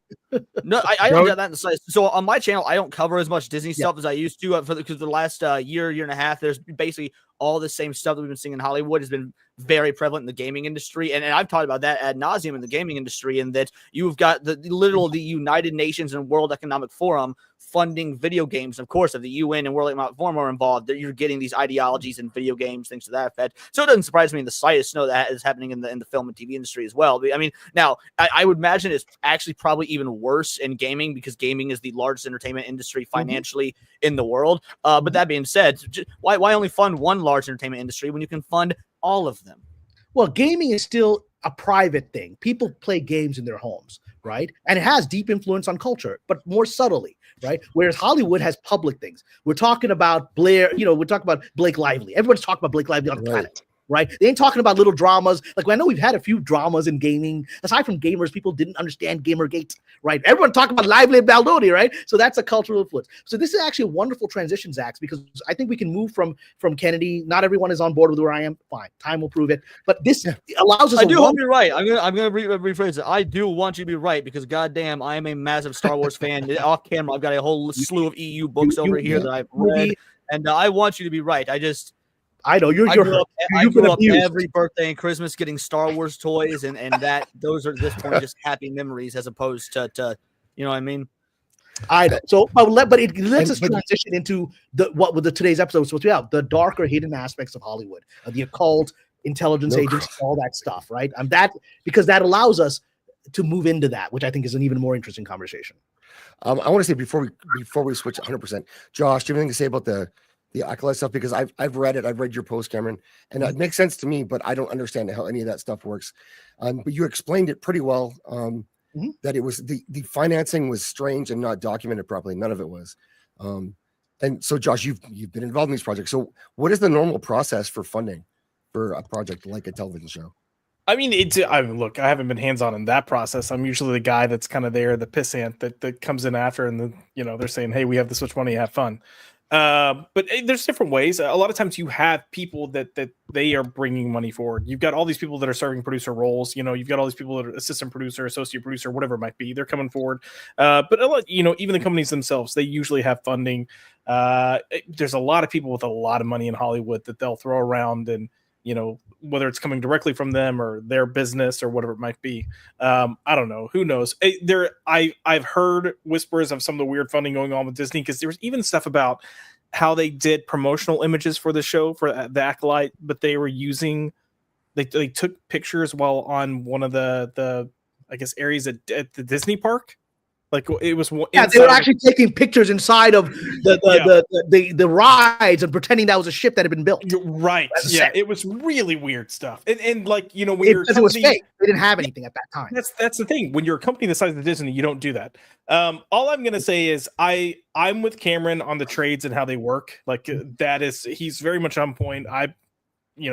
They kind of, it's this weird marriage between studios and the trades, and the one can't fully exist without the other, and they work hand in hand great, and they also like screw each other over quite often, and it's pretty fascinating. What I'm going to say is, whoever steps in to control Disney, I would extend the olive branch to Jon Favreau and say, look, you're a creator, you want to create. We kind of screwed you over. Go do what you want to do, because that's also how Hollywood operates. Is let me play puppeteer, and you're going to do what I want, and then I'll give you the hall pass. Yep. And if they're smart, whoever's running Star Wars, they're going to try to. I would say pay them whatever you want, but get the Duffer Brothers. They're huge fans of Star Wars. They have a huge name, and bring them in to be like, hey, we were going to have television related stuff for Disney Plus. We want you like headlining that. And then if you want to throw a third person in just as a Star Wars consultant to be like, hey, this is a guy that's going to come in and make sure everything's kind of connecting and making, he's never served in a situation like this technically, but he's been there to do this and kind of fix threads. It's Sam Witwer, the voice actor. That guy has come in and fixed so many things for a lot of their shows to say this doesn't make sense. This should happen. This is what needs to happen. And they make changes. Get 3 powerhouses like that, and you're going to start making products that are going to make fans happy. But that's cool. I noticed you left out Filoni, which as much as I love the fact you left out Filoni, we all know he's going to be involved, unfortunately. Well, listen, here's the thing. I think Cameron's right with Filoni too. Have him be the face. You've got to have someone, and because I've clearly got so much of a comic book background, you've got to have someone that's a Stan Lee. You've got to have someone that's going to come out there and be the voice, be the face, and speak the stuff. It's not Favreau. He's not that guy. I don't think it is the Duffer Brothers. The Duffer Brothers also are creatives. Sam, as much as he loves, this world of Star Wars, he's also not that guy. So get someone that can go do that. Like, let him put his little hat on, get on a stage, talk, and if good product starts coming out, people will get excited again. I mean, I don't disagree with the idea of Star Wars needing a face. I know we're trying to move on. Sorry, this will be the last question I ask. I don't disagree with the idea of Star Wars needing its own Stan Lee. I actually think it's a beautiful analogy. But Filoni at this point has become such a divisive figure amongst Star Wars. Do you think that would work with the fans? It wouldn't work for me. I don't want to see Dave Filoni as the face. Look, what I will say is we are all very forgiving people when the stuff that's coming out is good. That's true. That's it. Just remember, we are so many people ganged up on Lucas, during the prequels. The prequels are looking fuck those people too. Right prequels now. Are awesome. But it pressured him to get rid of his own baby because he couldn't take this garbage from people, right? And then now he's like, now you see, without me, what happens? Like, I will watch. They made the whole fucking documentary about it, the people versus George Lucas, and it was, the fans were cruel. Yeah, and I mean, I will watch episode. I like the prequels. I didn't like episode 1. I now like episode 1. I will watch the prequel. Not even the prequels. I like the 2 and 3 a lot. 1 I didn't like. Now I will watch 1 on a loop instead of watching, The Last Jedi. I will watch it 24 hours a day on a loop and find pleasure in it. And I got to thank Kathleen Kennedy for that because it made me respect George Lucas so much more now. What do you guys think about Jennifer Salke coming over, taking over? Oh, Jesus Christ. Oh God! I'm starting that rumor. That's my rumor. No, that's not a rumor. Don't anybody run with it. I'm gonna make a 2-minute video tomorrow dedicated to just that little clip right there. Jinxing us already. I'm gonna go full Mike Zero on this bitch. And get James Bond is not to die under her menstruation. So please do that. My God. Maybe they can put Kathleen on contract to come in and fix Reacher. Let's get these ladies back to work. Anyway, let's move along. Gonna take over. Yeah, there you go. Dark side of Hollywood stories. But so let's transition. I want to use the Acolyte because I think there's a lot of people in Hollywood that have transitioned, but go on. Or at least they have transitioned for the camera. And so, but it's let's I actually want to use. I don't know if you can even find it on my Patreon, but there whatever. But what it is that so I think the transitional point to talk about the broader, darker side, the hidden occult, and occult just means hidden. It doesn't have to be magical. It can be supernatural. It doesn't have to be. But the occult, hidden side of Hollywood, which includes intelligence agencies, the Acolyte was a perfect example of that because it's one of these mysterious things that, as we point out here, from the very beginning, I said something's terribly wrong here. From the very beginning, I said something's terribly wrong. The announcement doesn't make sense because when Kathleen Kennedy and Leslie Headland announced it, Chapek had already publicly announced they weren't developing any more shows for a little bit. They were going to take that break that you guys were talking about because Chapek was smart. He got ousted. He knew we needed to pull this stuff back. And suddenly, out of nowhere, 2 weeks after, he was a fall guy, in my opinion. He was a fall guy. But at the time, he was in power, and he had announced that we're going to pull back on developing new things. Right after that, Headland announces she's doing this and immediately announces that she's got this black woman who's like gender fluid and all this stuff. I was like, oh, this sounds like the Kennedy ploy. I'm going to create a fake announcement, right? And then again, trades are propaganda. So suddenly in the trades, we had this article of her Headland filming or directing the actors on the set of her Acolyte, and the set was clearly Galaxy's Edge. It was the amusement park. They were just using it and like this is bad Wizard of Oz fakery. This bad was Wizard of Oz fakery, right? What's happening here? And so I immediately started setting alarms. And it started people like, there's no acolyte. Yeah, it's just she came up with an idea. Nobody's listening to it. My people inside were like, there's no acolyte. But she keeps announcing and it gets bigger and bigger and bigger, right? And then something happens. Suddenly the show gets greenlit because my people had told me this thing is done. And then suddenly it gets greenlit, right?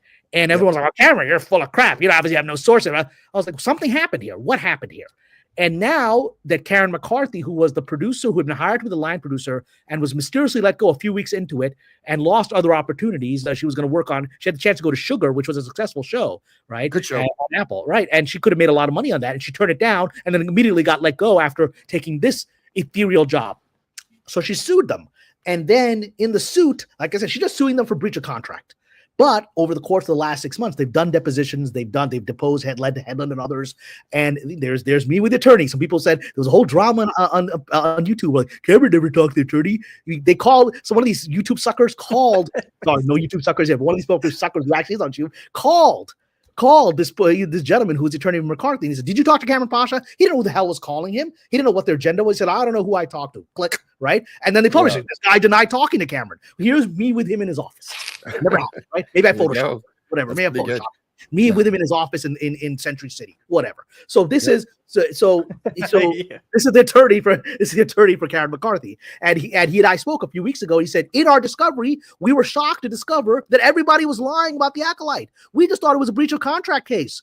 What we discovered is the money wasn't there. There was no green light. That JPEG had not greenlit the show when they had actually offered the job to Karen McCarthy. It wasn't real, as I was saying.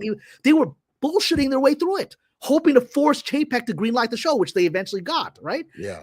And when they had used Karen for that bullshitting purpose, they let her go. They cut her loose and made her lose a lot of money, right? Because she thought it was real. And now all these idiots in their depositions and whatever contradicted themselves, and documents proved that there was never a show when they announced it and when they hired her. It never existed.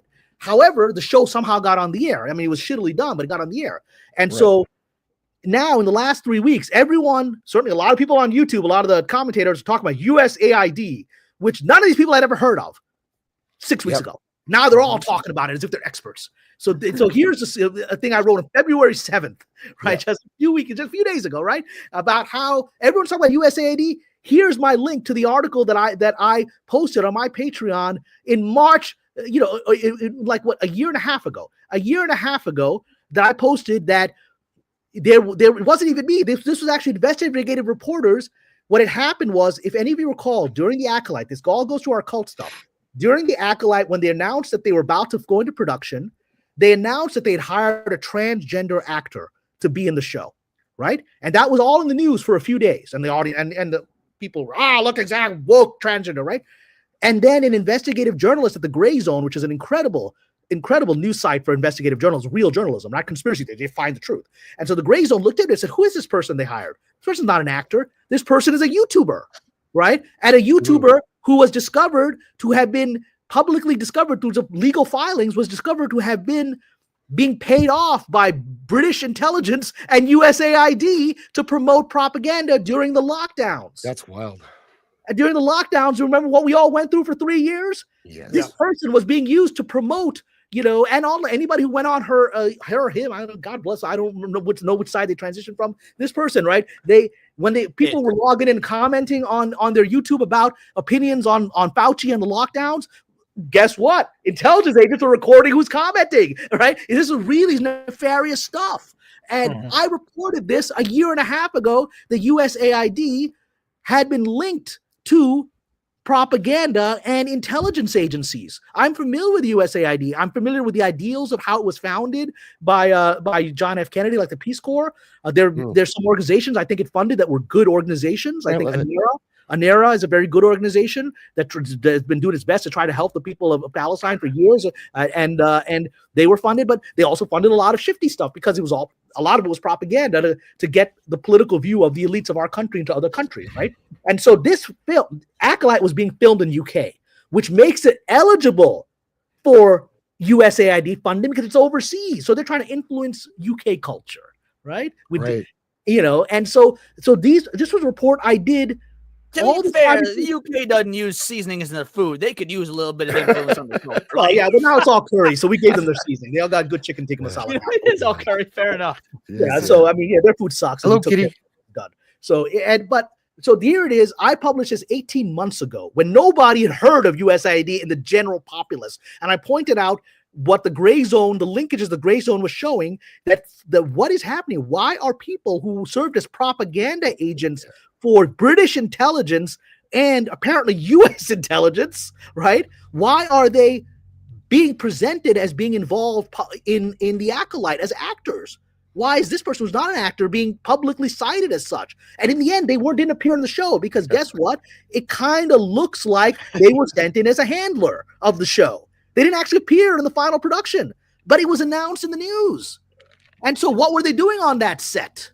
Right? Maybe making sure certain values were promoted per USAID, maybe sure certain ideas were promoted to make sure that people watching the show would get certain values after watching it, like i.e. propaganda.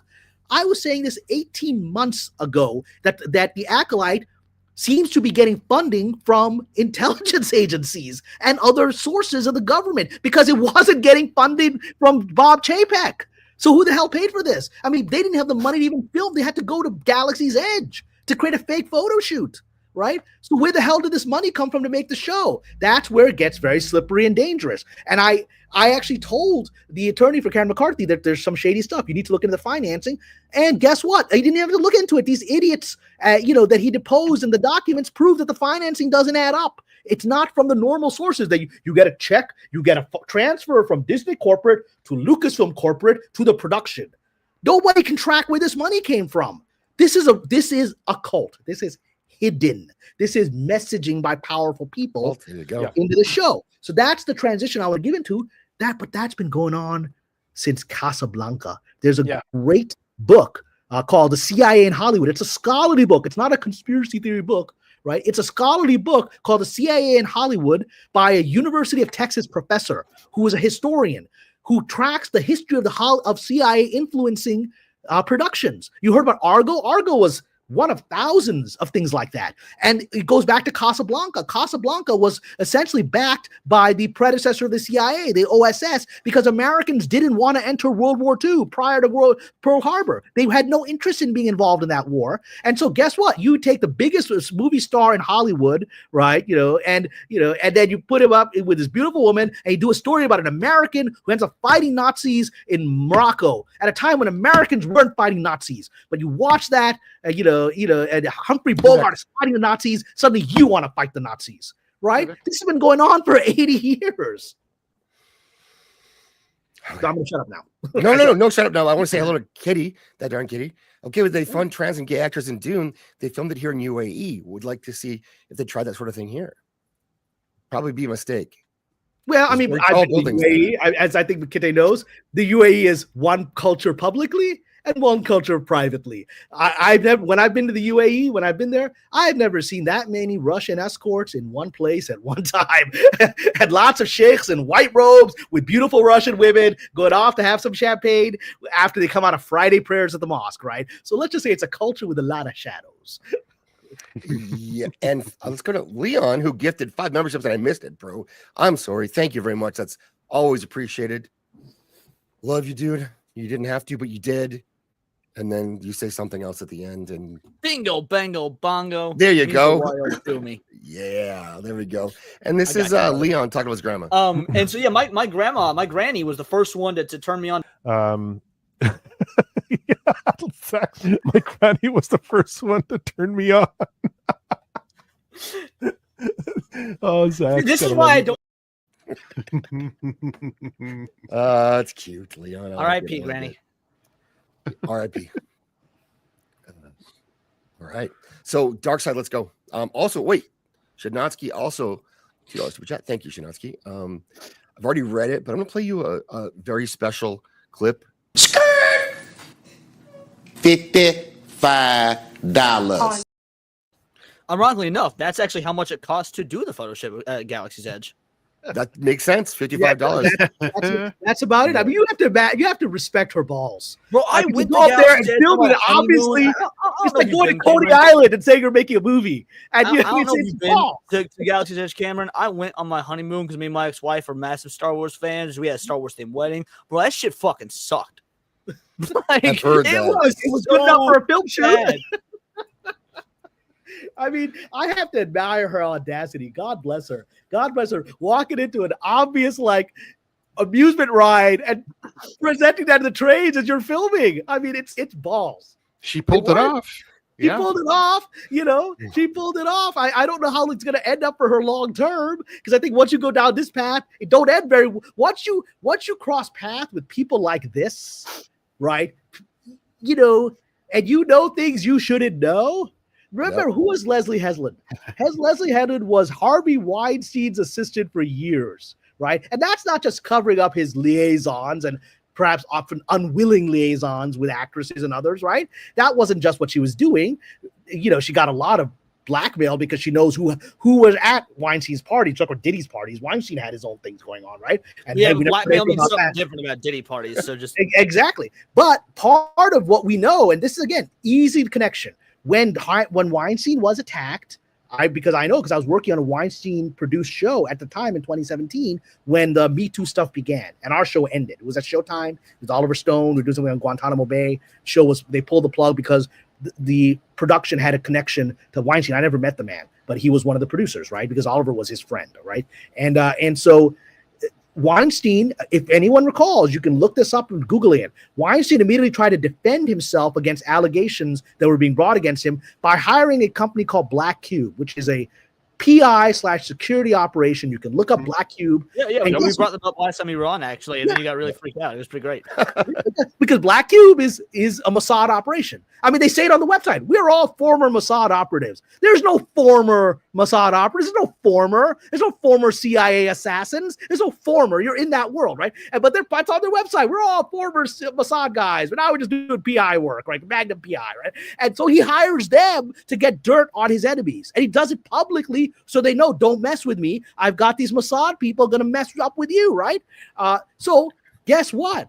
Weinstein and his little handler, his little, black book holder, Ms. Hedlund, seems to know people connected to Israeli intelligence, like Jeffrey Epstein, right? Remember who else has Israeli intelligence? Jeffrey Epstein. So how big a leap is it that Ms. Hedlund in her little black book might still know people working in the intelligence world after several years of working with Harvey, who's working with people in the intelligence world, right? There's a reason that Barack Obama's daughters work for him. You don't get the president of the United States' daughters working in your office. This is a whole other layer of stuff. You think she didn't know all these people? And suddenly, Disney won't give me money for my show? Well, I got a black book. This is hypothetical. Leslie, I'm just making hypotheticals here. I'm just trying to make connections. I don't know if that's what happened. But, if I were you, I had a black book. If I can't get money from Disney, and I know people in the intelligence world that want to spread messages, maybe I would do it. Maybe I would do it, but you didn't do it, but maybe I would. Yep. Okay. I want to hear a Josh story. Tell me about some of your experiences working in Hollywood when you were working on big projects, and you downplay your connections, but people who know people who can get rid of people. So well, I mean, look, if we want to get with the only connection I have with anything intelligence related is my brother worked in U.S. intelligence. But Hollywood side, no. Hollywood side, my Hollywood side is more so like the magazine kind of scandals of like, I'll never forget being at a rap party when Lindsay Lohan and Sam Ronson were caught in a closet, and this was like 6, 7, 8 months before they officially started dating around the public. I've got a lot of stuff like that. The darker side with me is a lot of just the drug use and the sex, and also just the expectation. That's where a lot of the darkness comes in for me, because there are plenty of encounters that I had where it was a very blatant expectation that you're gonna partake in drugs because hey, it's fun, but also like if we're going to take the time to put our influence into you, then it comes at a cost. And it's weird because, and maybe Cameron can express this better than I can, but it's never like blatantly said outright. It's just, hey, we're having like a networking get No, together. it will be when you get too far into it and you can't get out. Then they tell you. no. Then it's very straightforward.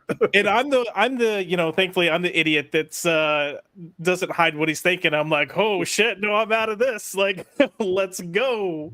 But no, we're kind of talking about evil, but there are very few encounters in my life where I've been around someone and I've thought this person, there's something evil about this person. Mhm. And I would say 99% of them were in LA.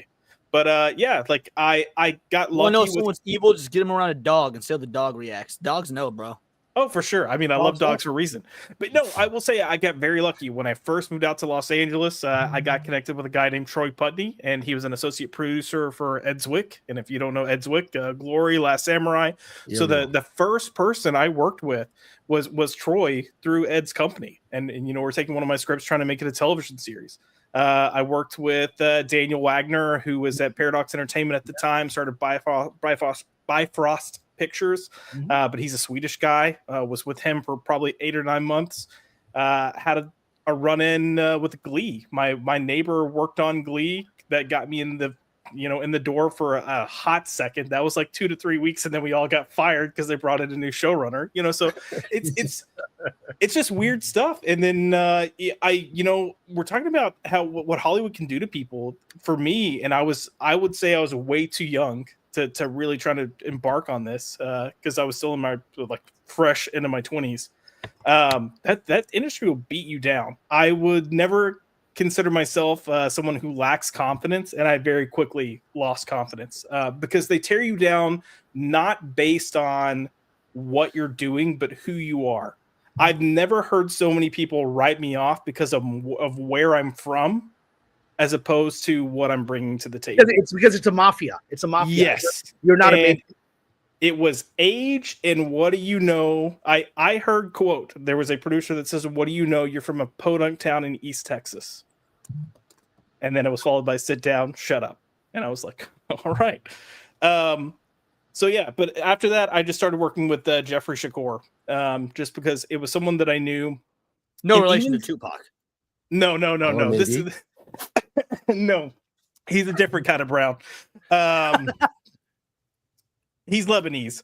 Oh, what is this? Who's this guy? Who's this guy? No, this dude. This is in our garden at the church that I worked at while in high school. I bet it was. Oh shit, you were in high school. What kind of plant is that? The plants make me a little nervous. I don't know. It's some kind of fern. I don't know. Is that It was. a fern? I had a friend with a camera, and she's like, "Let's take pictures." Yeah. I'm suddenly regretting pictures that I posted to Twitter now. Like, what the hell is going on? You have so many pictures of dudes, and I'm not complaining, Josh. So many pictures of dudes. Yeah, sort of like our streams that don't have dudes on them. Yeah. Let's look, Josh. Dudes. I don't have that problem. Anyone go to my Instagram Josh. and not find Oh, lots of that's when I got canceled by the gays. Why? What'd you do that? What'd you say? Well, What'd you- first of all, I am gay, so let's get that foundation Yes. out there. Right. Yes, what But it was two dudes fisting at a convention, and they're just doing it out on the street where the public can see. And I was like, this is a problem, with the community, and it's not okay. Well, I mean, I think whatever your orientation is, I think just keep it inside. Just keep it at home. Yeah, It's not hard. agreed. Put it at home. Don't do it on the That street in feels front of double everyone. for you, furries. You're not a dog. You're not a cat. Keep it at home. Yeah. But as far as it, and kind of, Cameron's been talking about, how things shit just happens in LA. Like, it's like everyone freaking knows.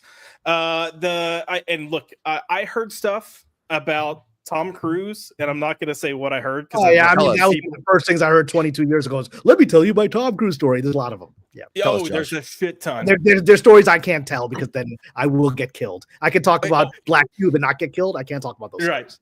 I will just say, if anyone knows who Jeffrey Sanker is, I was on a boat with Jeffrey Sanker, and he went on a drunken tirade about Tom Cruise. But I'm also going to say, I worked with people who worked with Tom Cruise, and I said their names. I literally just said their names. And some of the stuff that I heard, it wasn't bad, but it's like very much you don't know these things. But everyone there was like, oh yeah, just like it's normal life. So it's a lot of weird shit like that. But there was a producer that I was working for at one point, and I will never forget this. I got a call And Zach, I think I've referenced this to you. I got a call one morning at like 4:35 a.m. And oh God, why are we showing the picture from my only Josh stream? Like, what is Cameron's gonna have no idea what this is. Yeah, I just I like your vibe. I judge people by their vibe. I like your Josh. I like your vibe, and you seem like a decent person. So whatever shit you got. On the other hand, Blair, your vibe is fucking atrocious. Jesus Christ, get it together, man.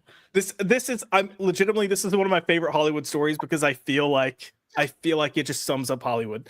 I got a call from a producer that I was, trying to get something greenlit with, and we were going back and forth, and he was a writer as well. But I got a call like 4:35 a.m. and all I hear is, Josh, I need you to come get, and he said the name, and it's the name of a dog, his dog.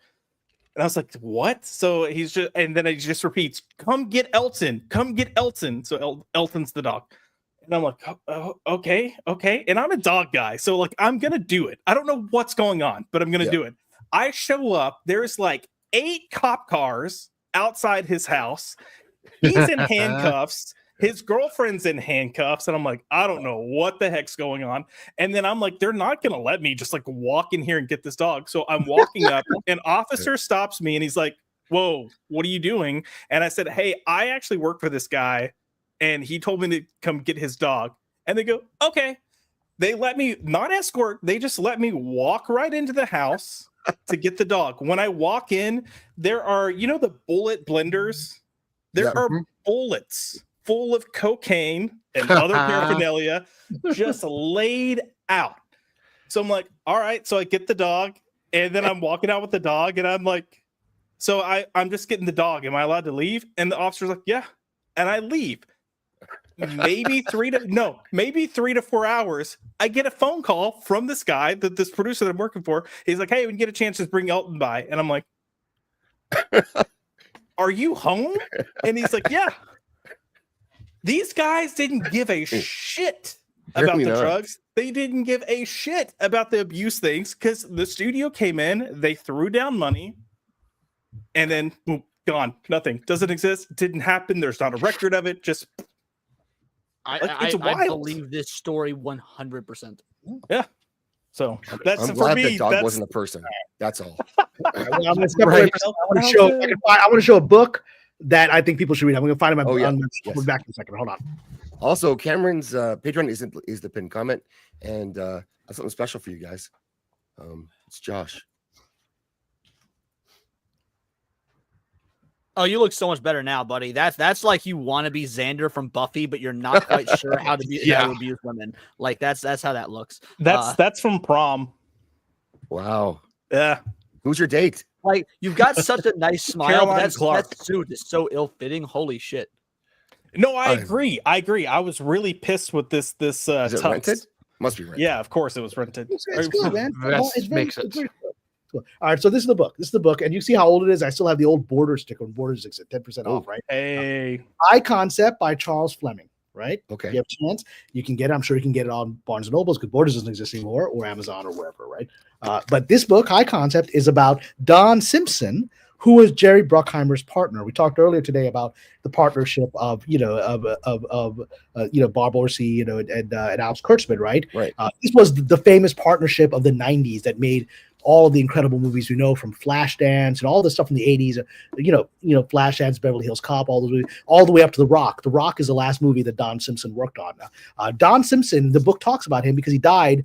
He died unexpectedly in either the filming of The Rock or shortly thereafter, where he basically died, like Elvis kind of died on his toilet. His heart gave out, right?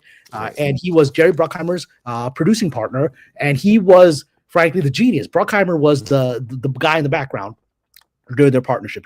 He was the money guy, and Simpson was the crazy genius behind, like Flashdance. He was like, he came on a cocaine. The stories are in there, on a cocaine and used haze. He came up with the idea. Like, dude, what if we make this movie about this hot exotic dancer, but she works as a welder. Like, make her sexy with a torch and shit, and that would make a huge hit, right? I mean, he just instinctively knew what people would watch, right? Okay. Dude, let's make a movie about this guy who was like, he's holding like Alcatraz hostage, and they're firing a rocket at it, and that becomes The Rock, right? He would just come up with these one-liners that would be absolutely genius. That would Beverly Hills Cop, listen to this black dude, some white guy. He would just come up with these genius things, and he was the biggest producer of the 80s, and he died in this sort of terrible way. And the book is all about how extreme that guy was, because he was a problem for Hollywood, is that he was living the lifestyle that Josh is talking about, the extreme sort of decadent lifestyle, very publicly. You do this privately. Like every now and then, like I said, a few instances, the cops get involved and they're paid to go away, right? This guy was so blatant about it. Don Simpson was so extreme that he was embarrassing Hollywood, right? There's, and one of the many crazy stories that are in this book, one of the many crazy stories was how one day the screenwriter comes to drop off a script at Simpson's mansion, I guess probably in Bel Air or whatever, and he comes up and he freezes because out in front of the mansion, tied to a post, is a naked woman out there, broad daylight, tied to a post on the lawn, right? And this is not like and he's like, what the hell? He comes rushing up to her to untie her and help her. She's like, no, don't do that. I'm paid to be here. I'm the ornament.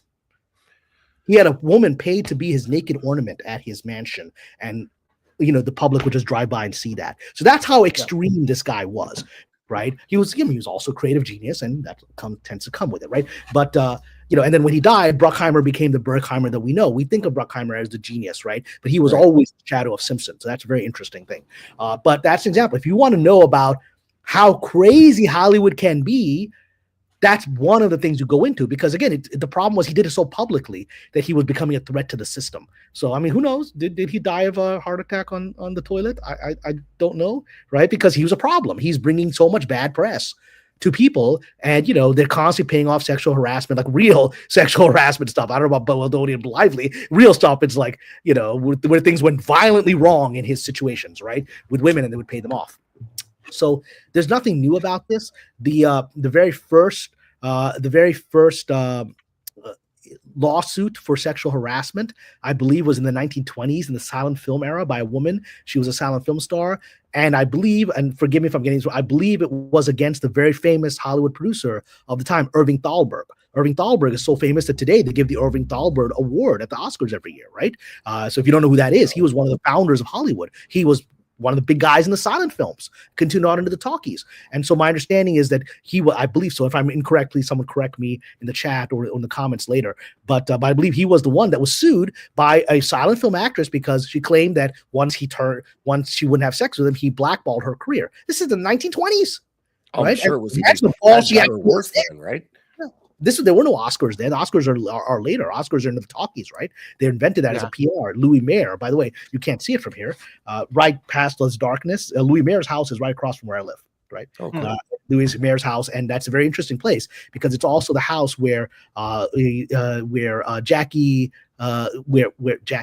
Kennedy, John Kennedy, Robert Kennedy are, most historians believe that's where they would hook up with Marilyn Monroe. That was their hideout place, right? Literally the house across my street. And I recently wrote this movie by Marilyn Monroe. I did not know that it was the house across my street that facing me until I've been living here for 15 years without knowing it. And then I found out when I was reading one of my biographies for my script, they were like, well, she would get together with these Rat Pack guys at this address. And there were pictures at the address. I was like, wait a minute, that can't be address because that's my address.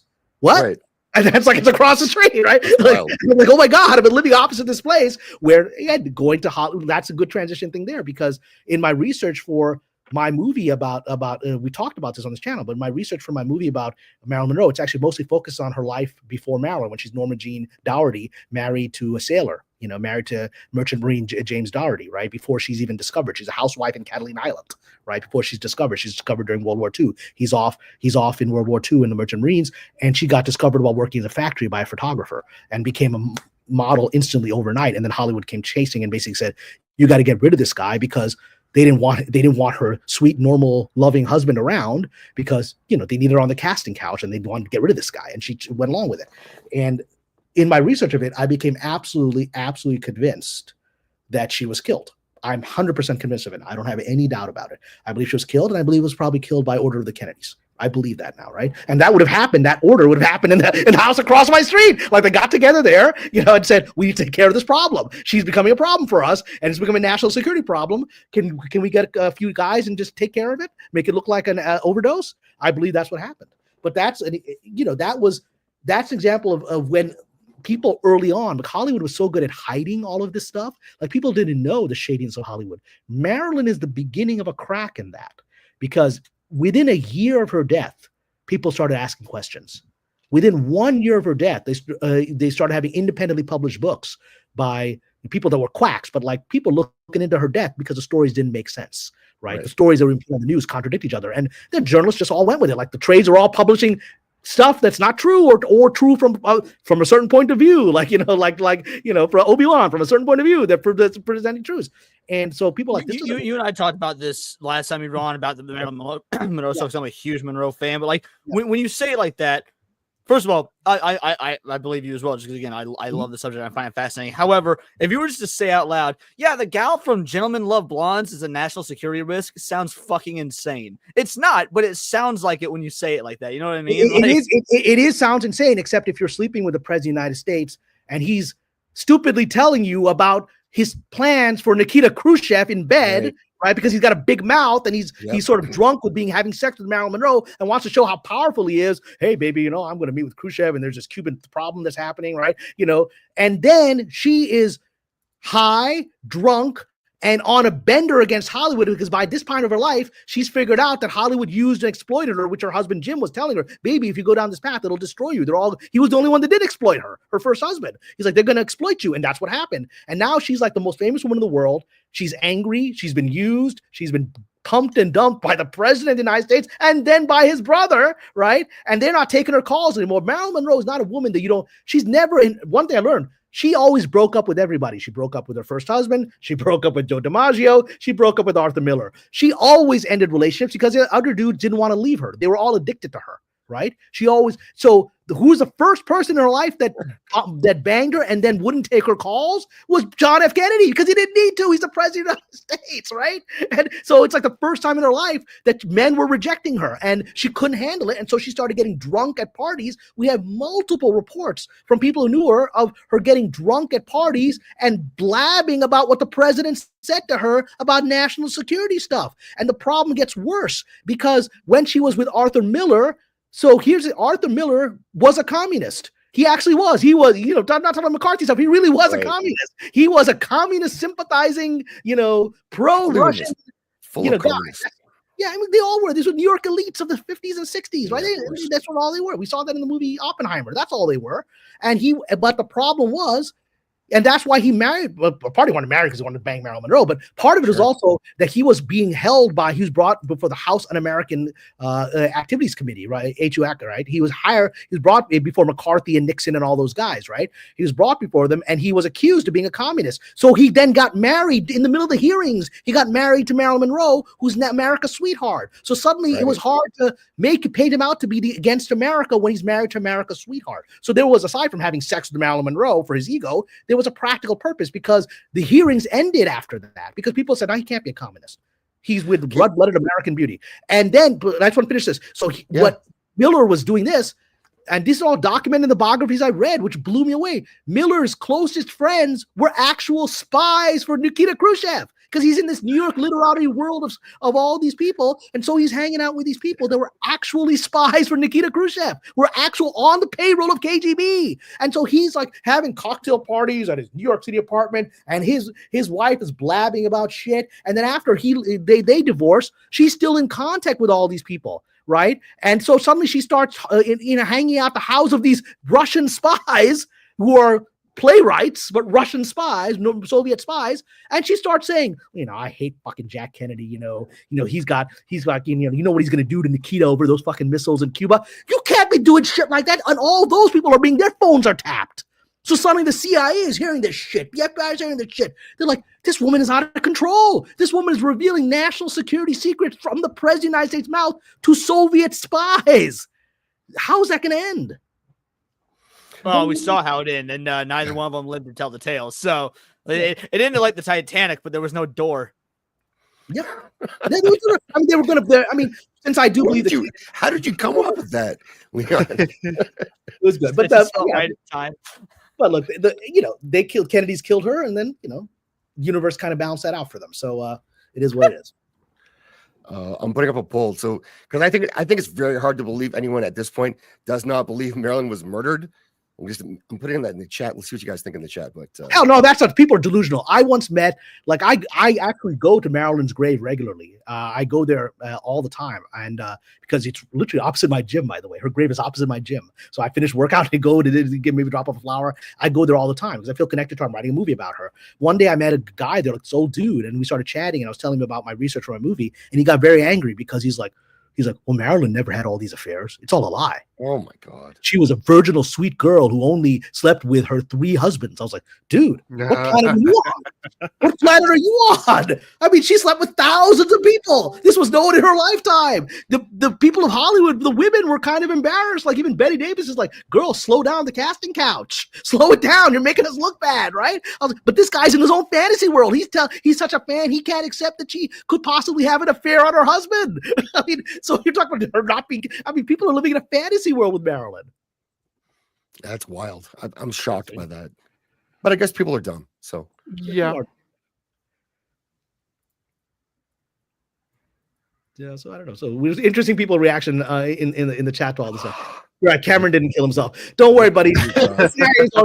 We took care of this kid. This guy's career years ago. Oh, there we go. Hey, Kitty. Here's Kitty. We finally have feminine energy to balance this garbage out. Thank you. Well, Josh is feminine. What the fuck am I? Josh is great. Leon. You're muted, Kitty. Has a dress. We can't hear you, Kitty. Can we speak? She's just eye candy. She just did look good. Hold up. There you go. Yeah, we got you. We hear you. All right. She will diagram your comments. Careful, guys.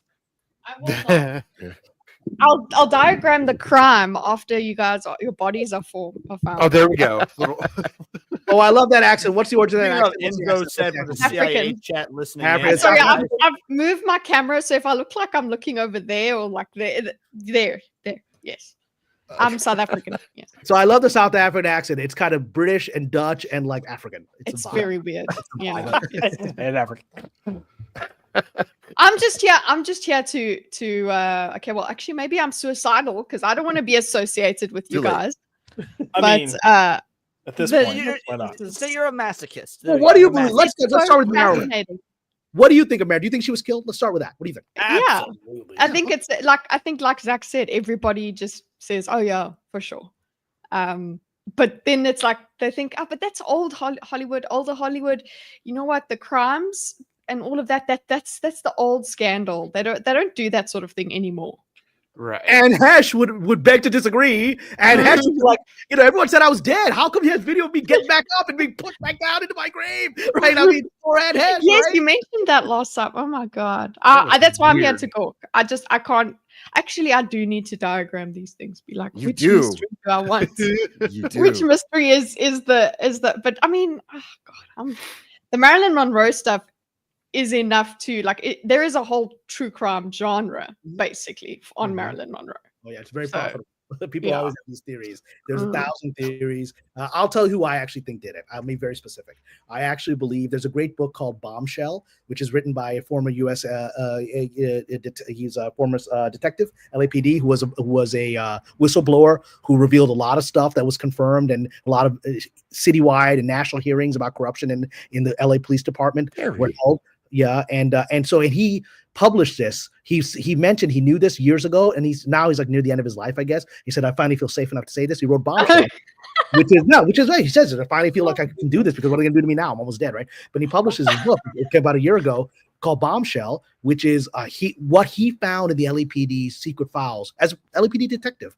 He worked in the division that was the intelligence division, and that's why he became a whistleblower. And he found their files on Marilyn Monroe. He said it was one of the biggest files he'd ever found.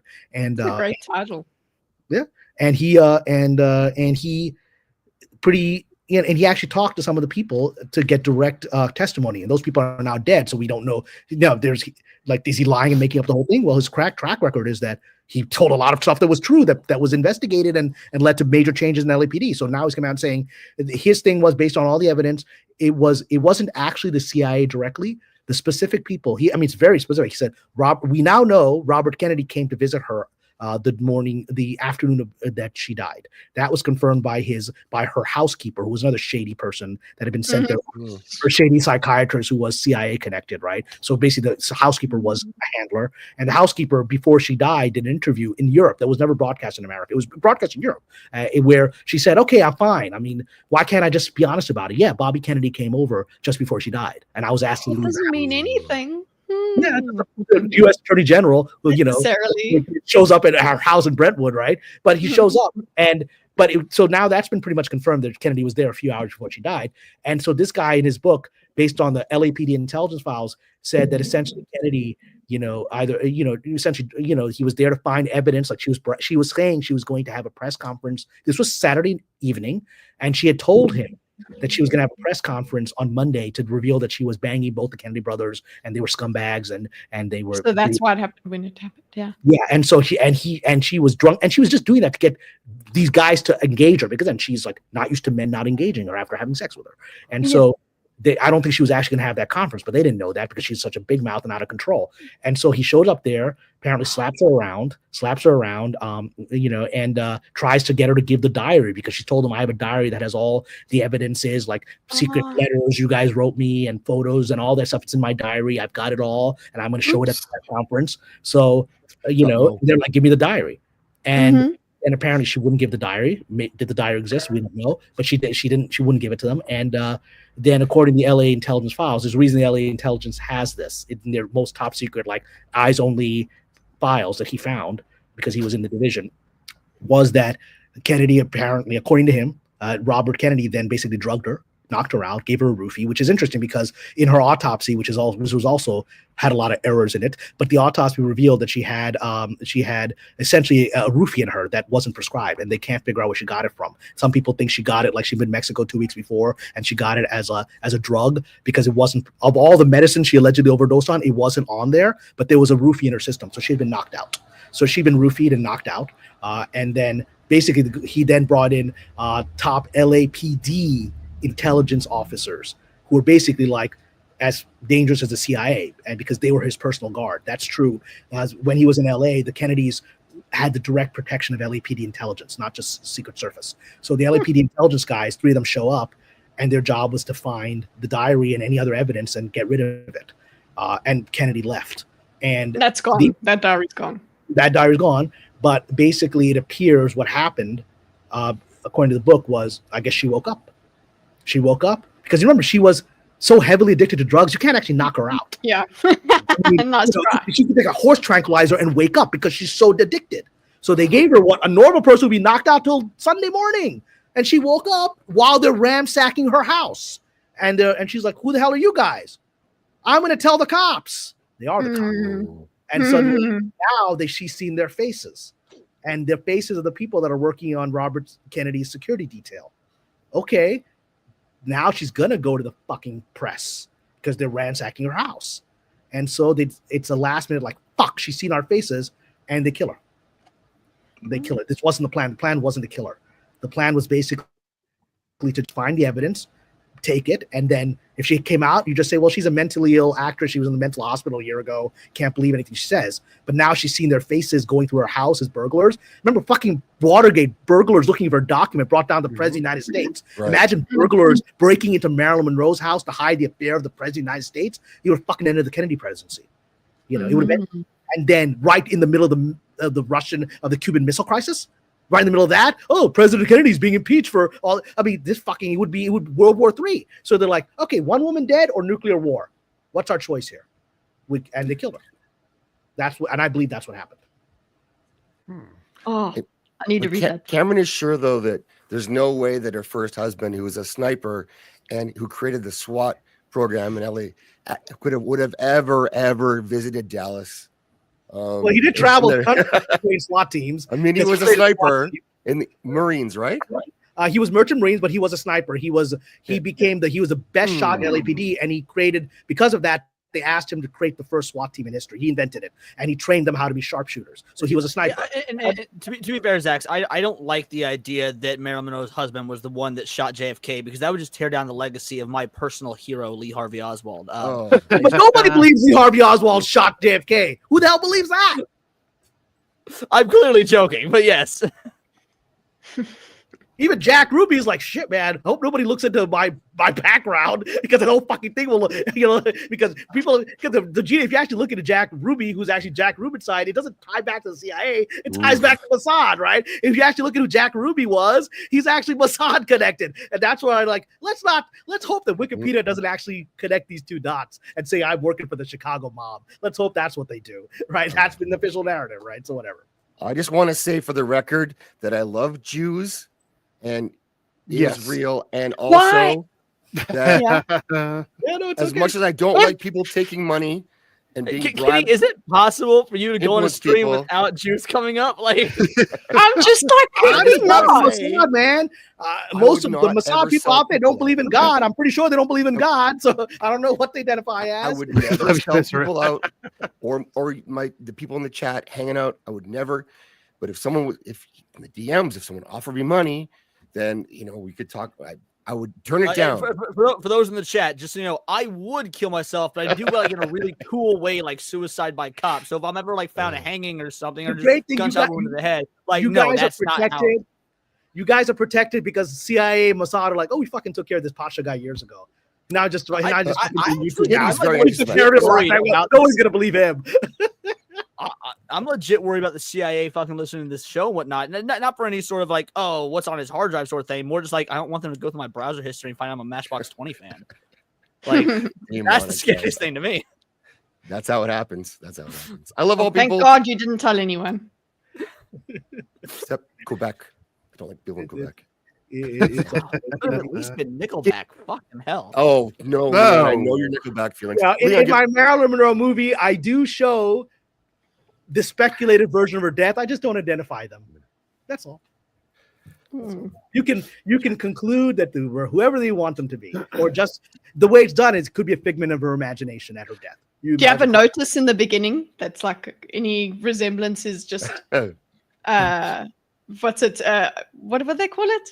Incidental. It's just Well, guess what? Nobody's gonna care I did that. The biggest problem I have is like the fans hate her first husband for no reason at all. He didn't do anything to her. He loved her, took care of her, protected her, didn't want to send her to Hollywood, didn't want to exploit her. And they're like, ooh, he's just a normal dude. He's a cop. He didn't deserve Marilyn Monroe. Literally, they hate him. And he's like the only dude who didn't hit her. just because he's not good enough for her. I thought He's it not was good enough. He's not I good don't enough. know. He didn't want her to go to Hollywood. Sounds like a misogynist to me. Yeah, that's what I was about to say, Josh. Like, I thought that was I was at a Marilyn Monroe fan club party. I'm a member of the Marilyn Monroe fan club here, right? And I was at a party and I told people I was doing this, and they just rolled their eyes like, "What a controlling, misogynistic guy Jim was." I was like, "You mean like DiMaggio, who beat the shit out of her after she did the famous, scene of the subway crate? He left her black and blue, and the makeup artist had 6 hours to cover it up somehow when she went to her. He wasn't a misogynist, or fucking Arthur Miller, who fucked with her head so badly she's in a mental hospital. This dude is like, honey, I think you should just be a happy housewife like you've been. Ah, what a primitive old dude." Kitty, do you have any favorite Hollywood conspiracies? /murder/true crime stuff. The true crime stuff. It is Marilyn Monroe. Why do I haven't? I've got to get back onto why the Black Dahlia is associated so closely with Hollywood. My favorite podcast is just revisited it.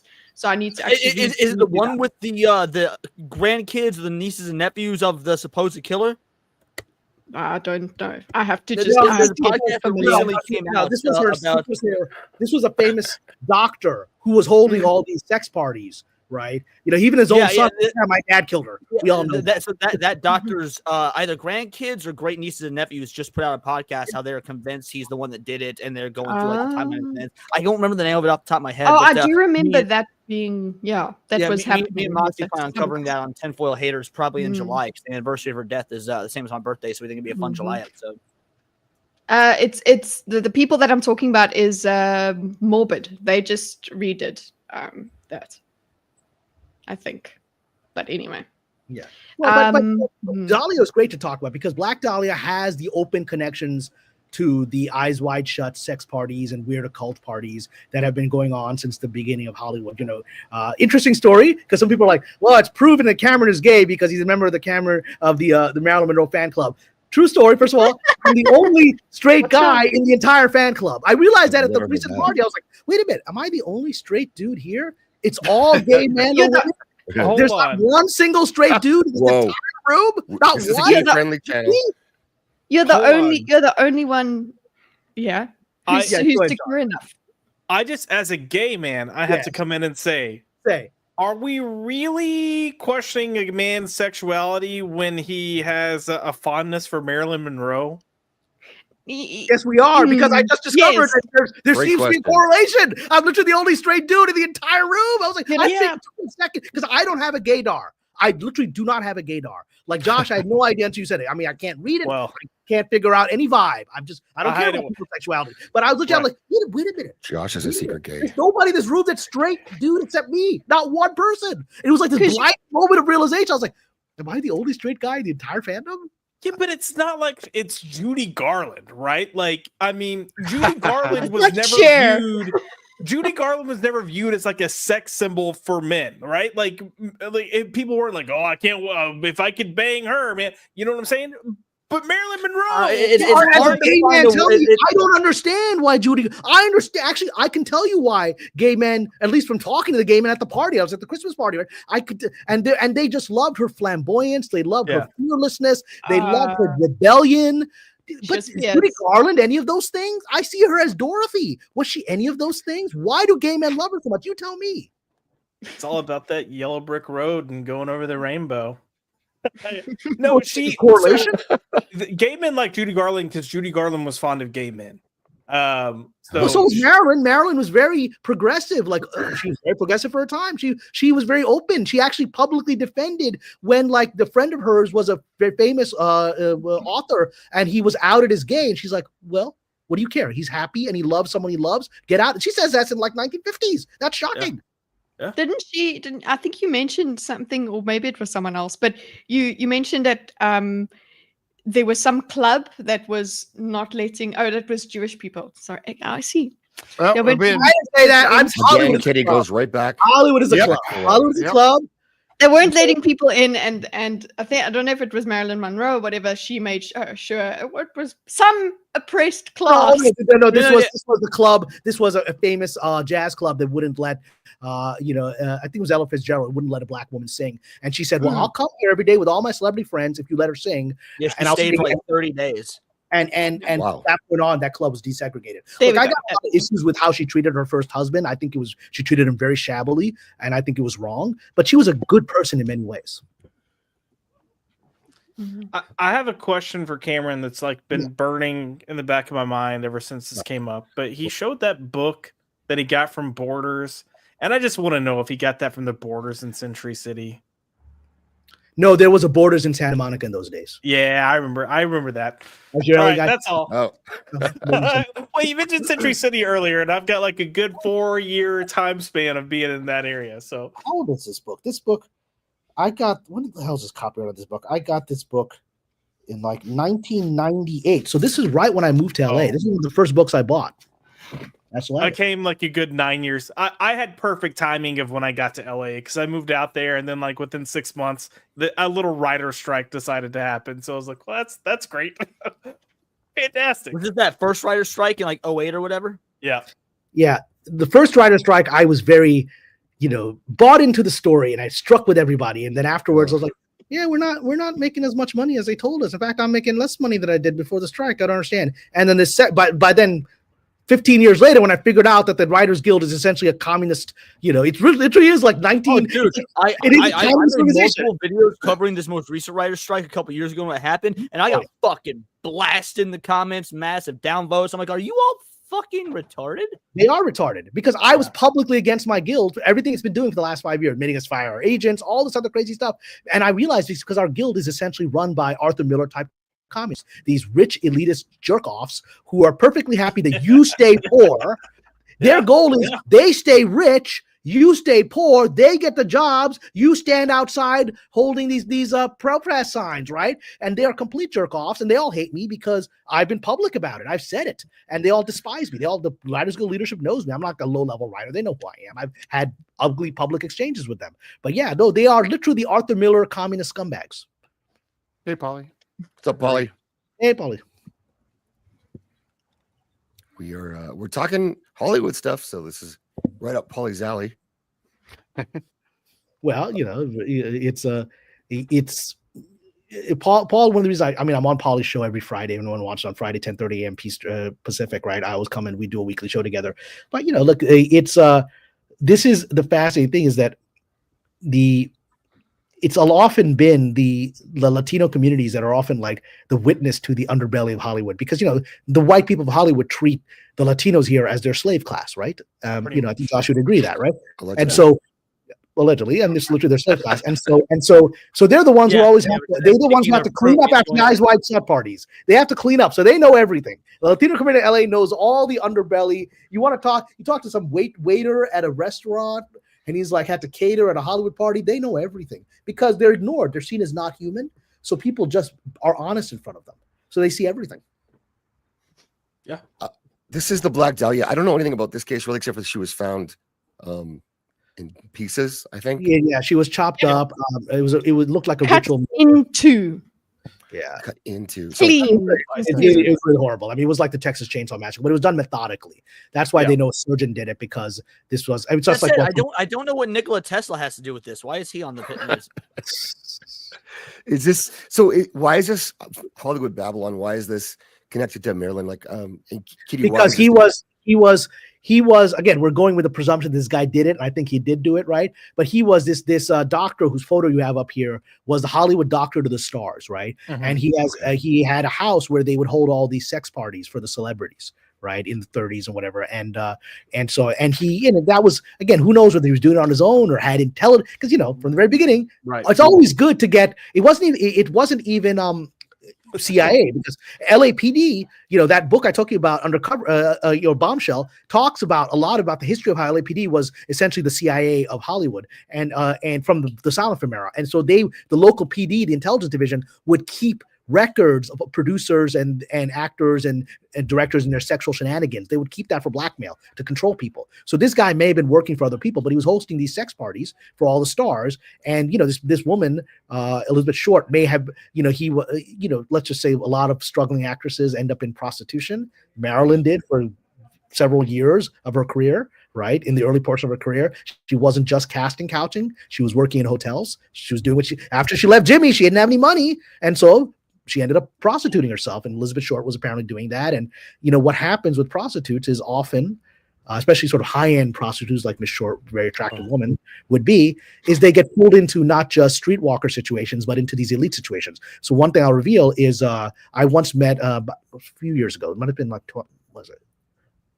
6-7 years ago. Yeah. I met a woman who was a decently well-known adult actress, right? Who had her moment at the AVN Awards and all that kind of thing, right?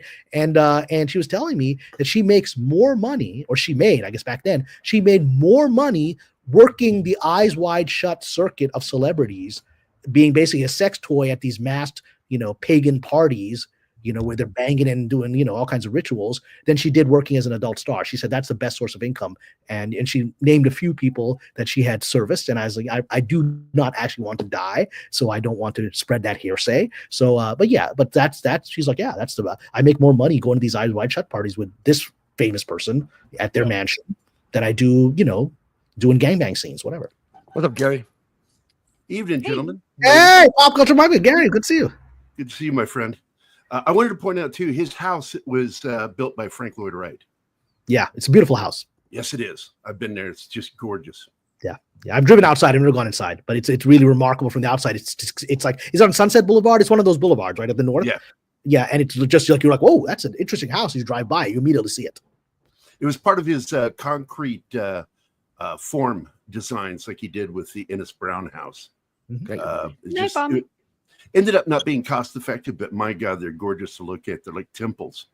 But I was going to say they had the miniseries about the doctor's daughter, and it was mostly based on fact, where it implicated him as the actual killer for the blue dahlia.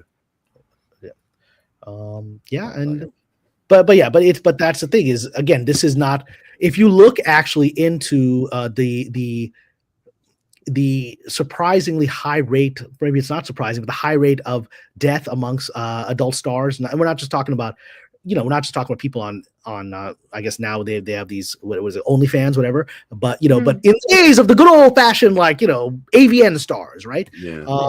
Very high level of young death, and not all of it. A lot is like, well, this is a lifestyle that most people really can't handle and be happy with, right? And then they die, they overdose or whatever. There's a lot of mysterious death, a lot of stuff that's not an overdose, a lot of stuff you're like, this sounds really strange. There was what the hell was her name? She was she was a lovely woman who hung herself. Do you guys know that? A couple of years ago, she was a very big porn star. And she hung herself, and people said she claimed, they said she was being bullied because they said she made homophobic comments on Twitter where she, where she said, I don't want to work with bisexual men because they spread Josh, AIDS. can you confirm? Why would Josh? But I'll Google it because, but Autumn. Part of the mob. Okay. It sounds familiar. It was, her name was Autumn something, or at least her pop. Do you guys know Autumn? So. I pretend I don't know anything about porn. Okay. Pretend I don't know anything about porn. August Ames. You can probably bring a non-sex. Why does you see? That's the thing with true crime, sitting with true crime podcasts on your ears the whole time. Everything sounds familiar because there's similar crimes all over. Because the place. because there's a lot of. I've heard a lot of whispers that August Ames was killed. That she didn't commit suicide. She was like, poor girl was like 21 years old, and then she hung herself. Yeah. I think most women don't hang themselves. Women don't really have that choice. No. They don't. And they're usually slash or pills. No, we take pills. Yeah. I mean, and so she hung herself. I don't believe that. So I think she was, again, beginning. I think she was going to start. A woman that knows how to tie a slip knot. Oh, well. So, but we do know how to do that, okay? But it's just the whole. It's a lot of work. Whereas you could just take a pill and just. And it's really painful. And it's painful. It's scary, and instead of falling asleep, or you think you're going to fall asleep from drinking, it's a really ugly way to die. And but there's a lot of rumors that I've heard here that she was killed because she was going to do the Maryland thing, talk up against some of the people that she had worked with, that she had gotten fed up with how she was being hung out to dry with these accusations of homophobia. And so she was going to talk about, well, if you want to talk about homophobia and what really you want to talk about how gay men and others are treated in this industry and who is hiring us for these eyes wide shut parties and stuff like that.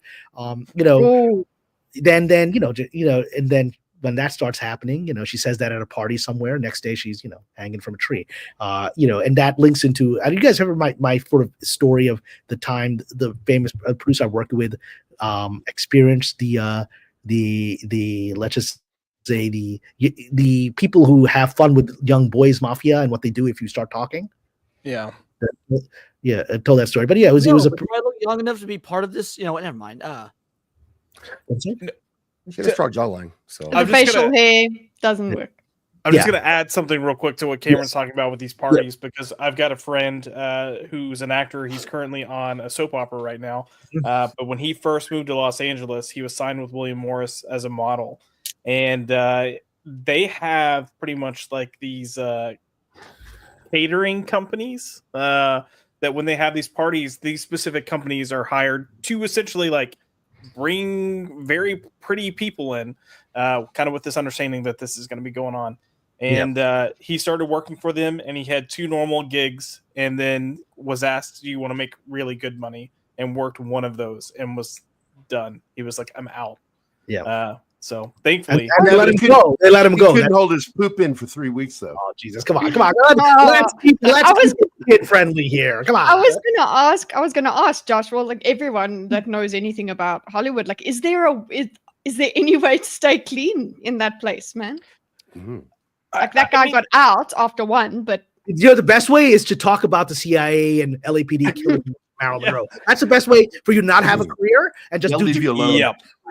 I mean, look, they don't care about you. They're like, what's this guy gonna do? Let him keep talking on YouTube. That's the best way. That's Yeah, the way to mean, become Josh- radioactive in Hollywood. Yeah.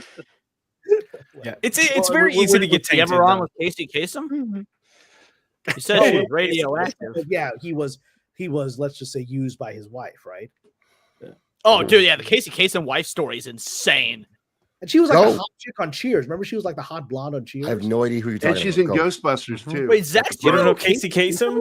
I know who he is. I don't know who his wife was. Oh, Dude, after he died, his wife abducted his body and went on like a 2-week cross-country run to keep it from the authorities. Yep. What? Dude, it's wild. Go He's look the it up, original dude. It's Shaggy crazy. in Scooby-Doo.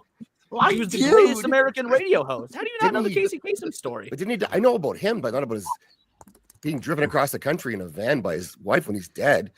I know him as like the top 40 or whatever. He used to host that music show on TV that I mostly didn't watch, and yeah, he was a famous radio guy. I've heard of him. I've seen him, Yeah. but He's he's the not my voice of closet. Shaggy. He was Scooby.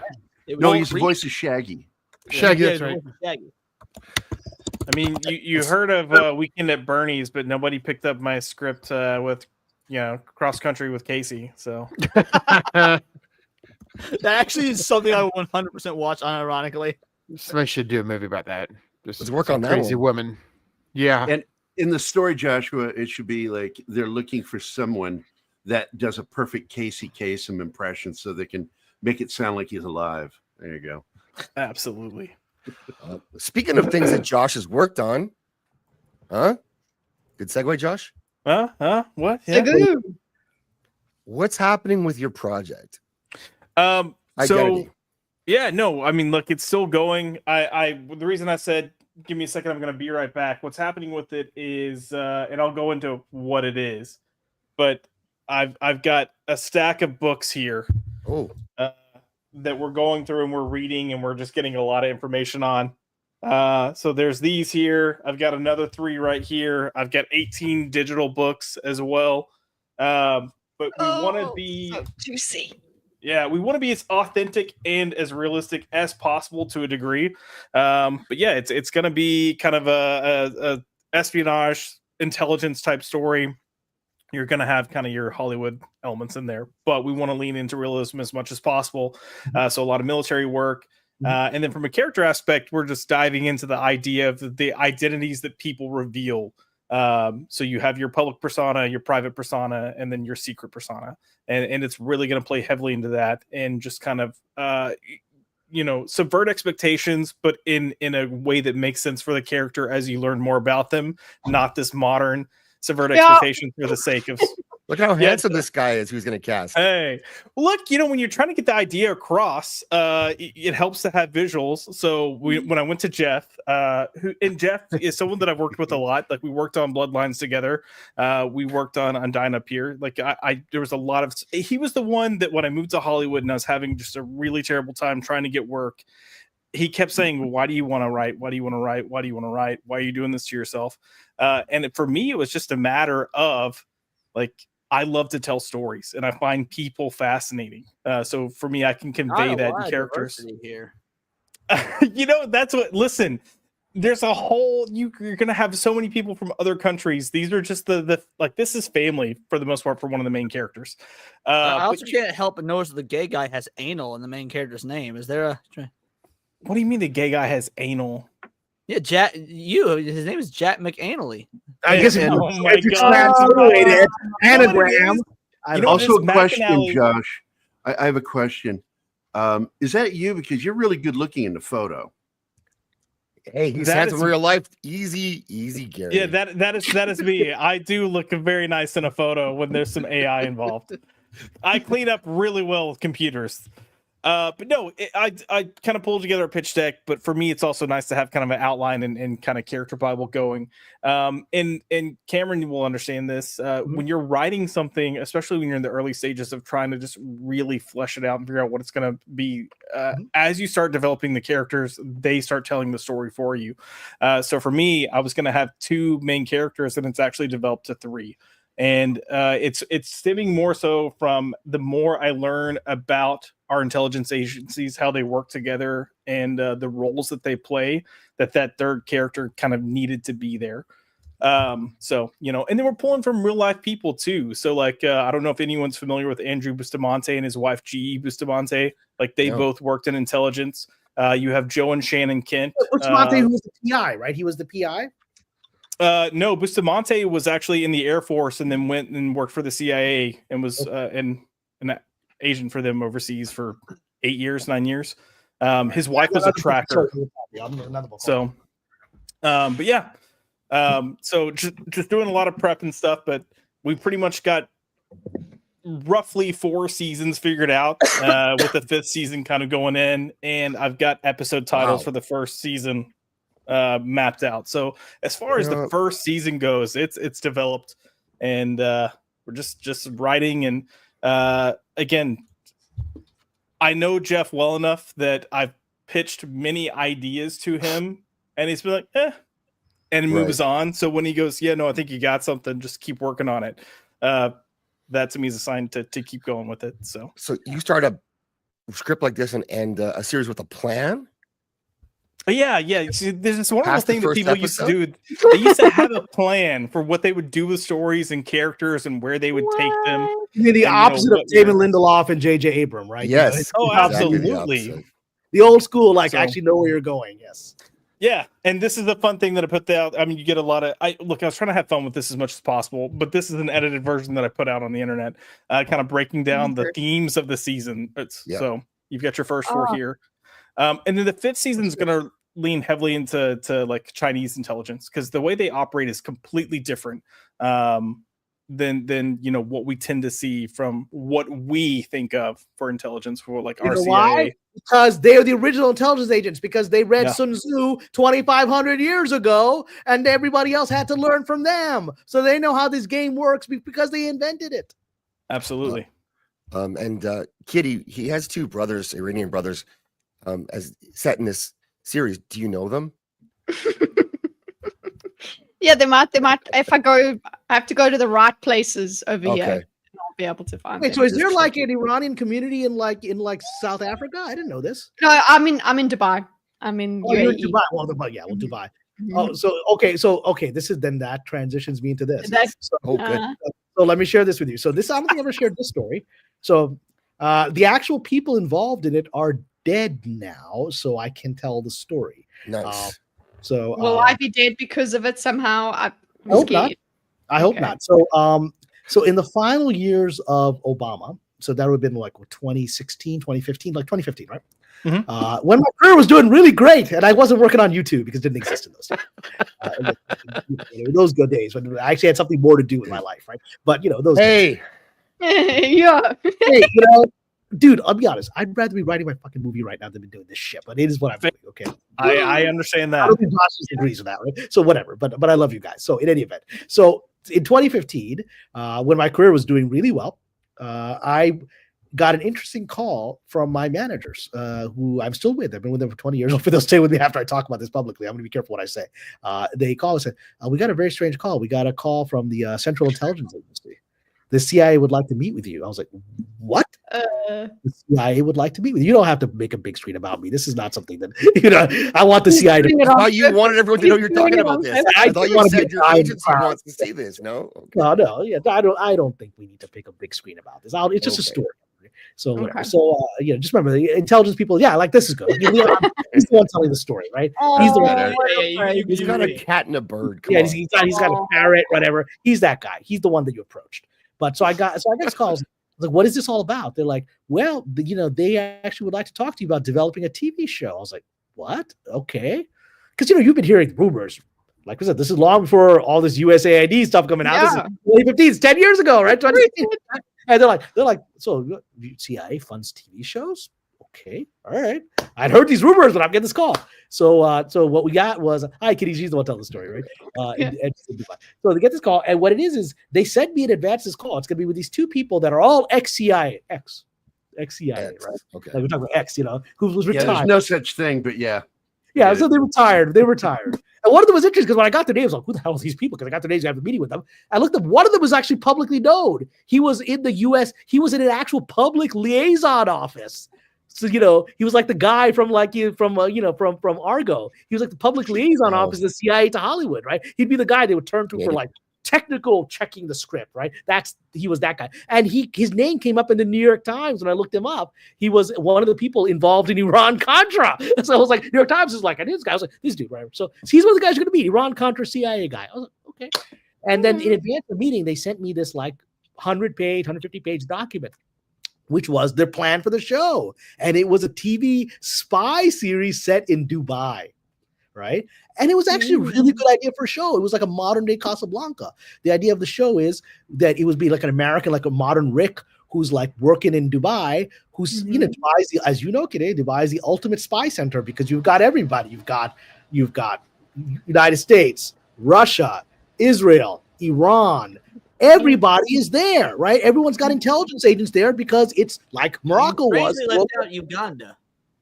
Well, Uganda, Uganda has a long history with Zionism. We'll talk about this one, right? So, but in any event, okay, not for this episode, but whatever. So and the idea is he's like a Rick's Cafe character who suddenly gets pulled into this world of all these spies and whatever. And it was actually really good. I still think it's a good idea for a show, right? That's an interesting show. Like I could see that sort of like a Bird Notice with this like meets Casablanca. It was very interesting. So, and they had already written it. They had the characters. They had all this stuff written out. And so I take the meeting with them. I'm like, so how can I help you? What do you want? And they're like, first of all, they're like, it's such a pleasure to talk to you, Cameron. We've been following your career for a very closely.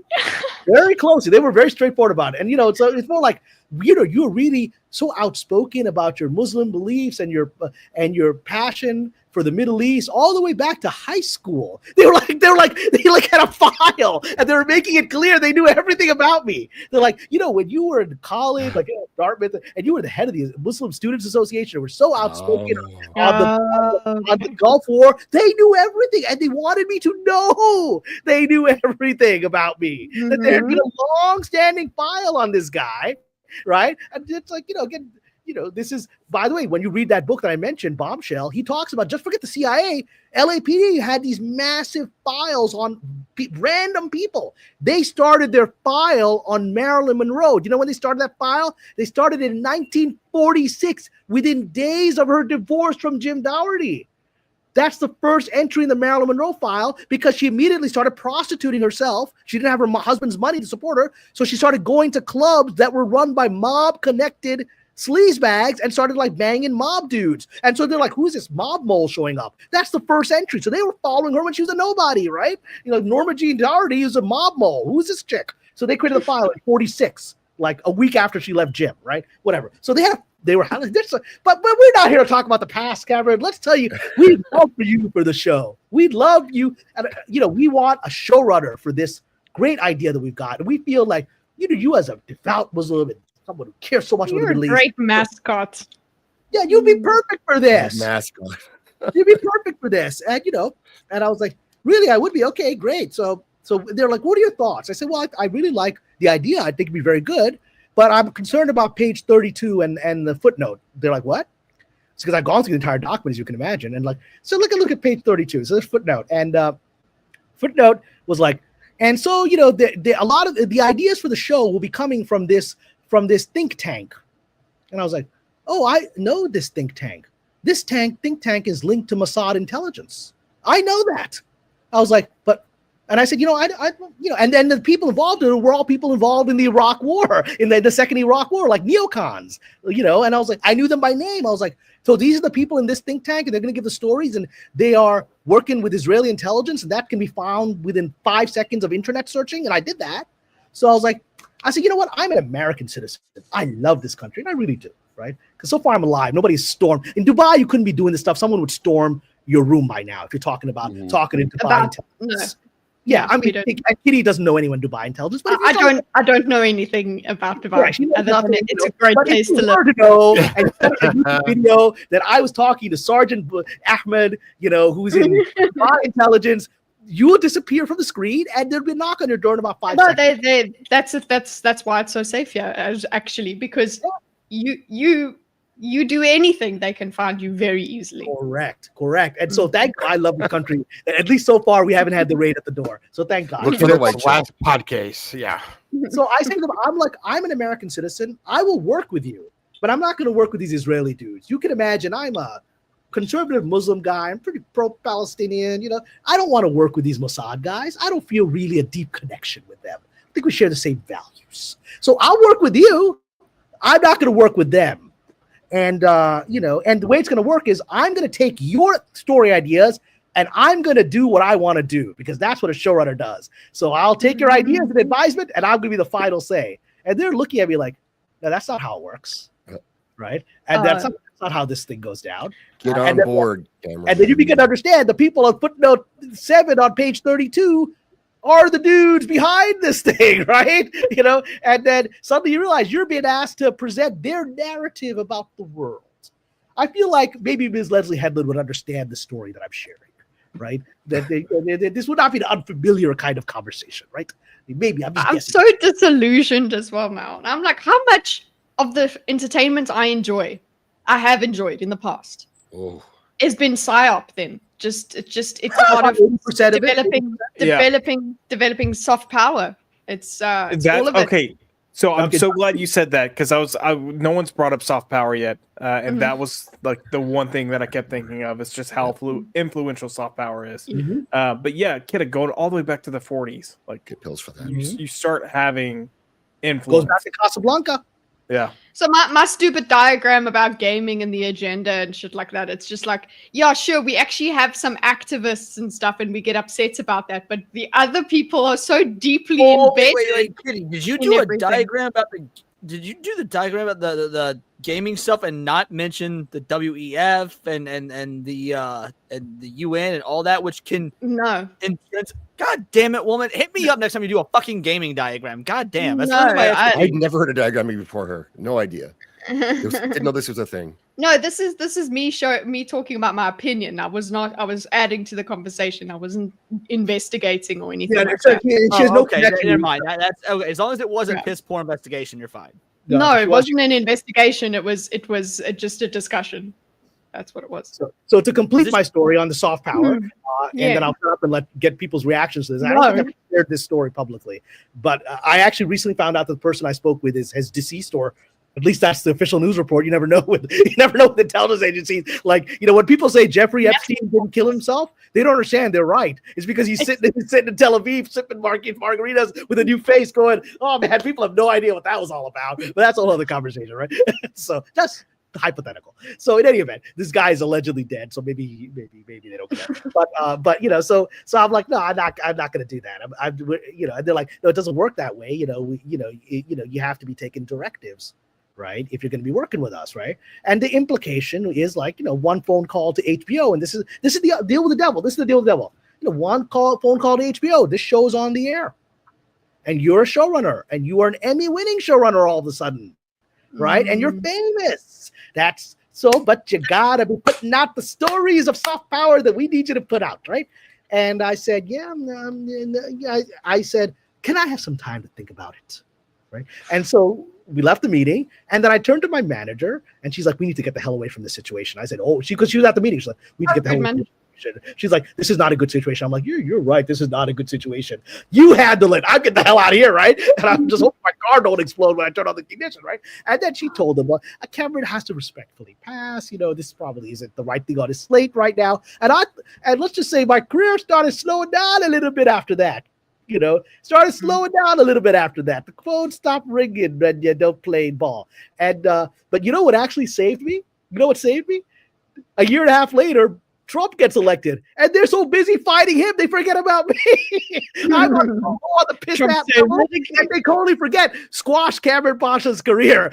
That's not on the agenda of the morning, right? And so they're like, we got to deal with this guy, right? And my career took off, and then when Biden got elected, I'm like, oh shit. Is that what they refer to as the we have the trickle-down effect? This guy that we don't want to advance, and suddenly nothing happens, right? Is that the trickle-down effect, Cameron? What do you mean by trickle-down effect? That you're getting little blessings from him becoming president? Oh, no. I've been very open about it. When Bush was in power, my career skyrocketed. Just look at my IMDb. Like, I was on Sleeper Cell, which was Bush is terrible. War on terror. Muslim FBI agent fighting terrorists. I was milking that shit, and I was getting Emmy nominations, all that fucking shit, right? The moment Obama got elected, my career was done. Because like, oh, we don't need you anymore. Like suddenly every show was like evil Muslim terrorists, and Muslims are beating up doing terrible things to gay people, in the Middle East. Every show was terrible Muslims, right? For the next 8 years of Obama, right? And the shows were like, we should be attacking Syria, like Tyrant. All these shows, right? Those were all these shows. Homeland, lots of shows that seem to match CIA propaganda, right? All these shows.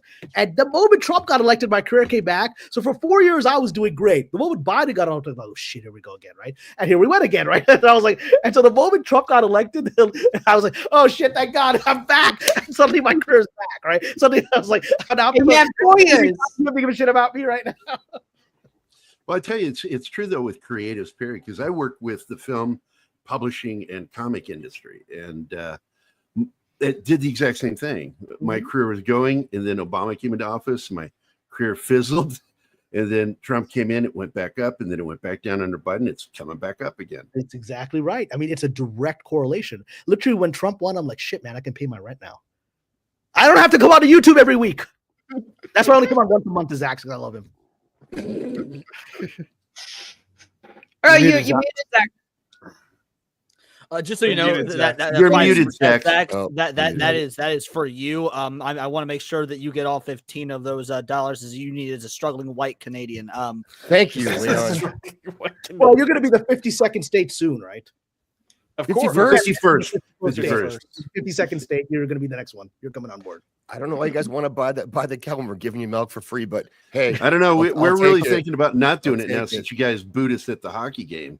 Yeah, that was retarded. That was retarded.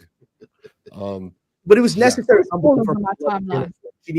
She needed that moment of realization that she's on the wrong path. It's too bad that too many people here just are ignorant, but that's fine. What are you going to do? It's Canada. But don't worry, Canada's all going to be like Sikh in like 10 years, right? It's all going to be like Sikh. Getting there. Canada's going to be all like Indian. All the Pakistanis get the fuck out of there. We're just going to go to Britain because that's where our safe zone right now. Britain's where we go, right? Indians, you got all the Indians, and you're going to have little Khalistan there. God bless you all. I don't know if they want Puerto Rico. I'm not sure. They have the option. They keep getting given the option. They haven't taken it yet. But all I got to say, Zach, is thank God you're not some like hippie with a fucking parrot on your shoulder. Okay, look, I'll take all the. You can call me a faggot, you can call me a bootlegger. I won't take hippie. Hippies are fucking disgusting. Hippies are these lovey-dovey. Oh my God, nah, dude, no, fuck all that bullshit. All right, Leon.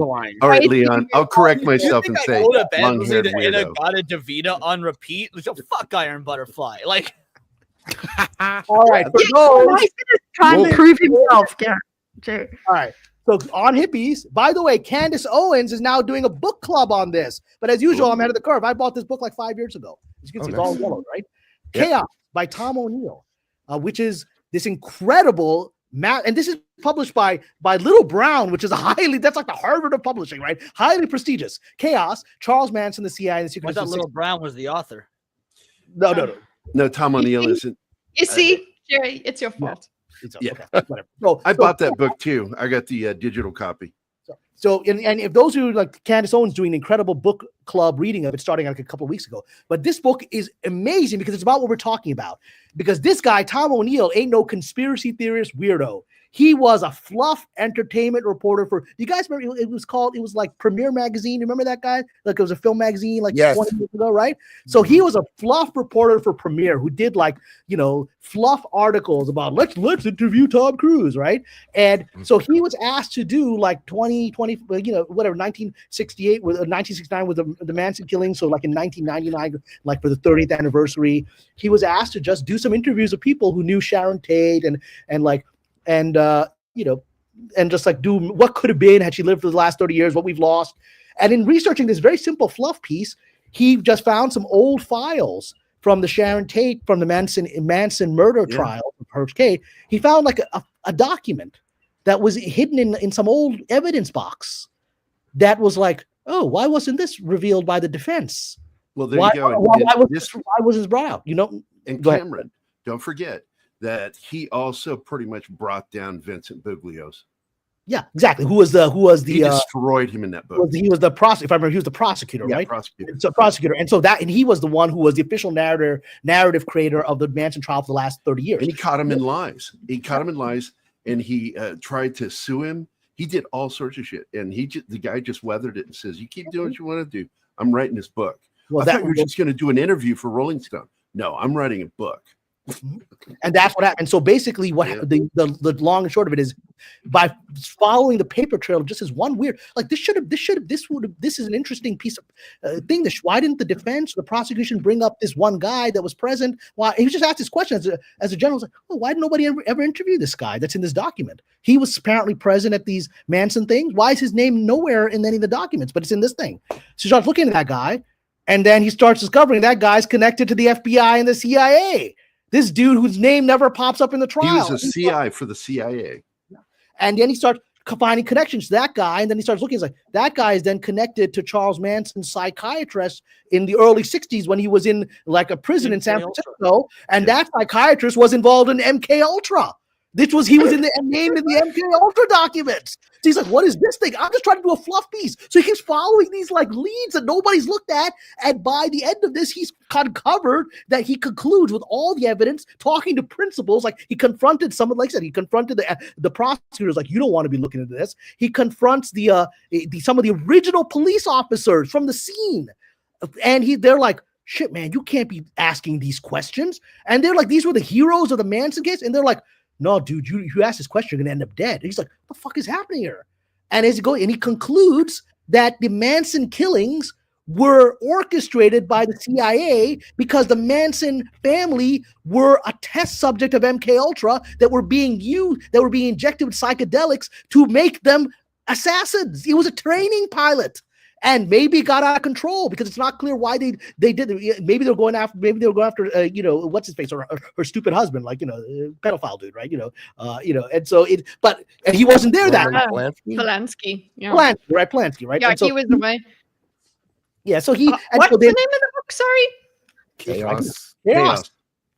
And again, this isn't conspiracy. This by Tom O'Neill.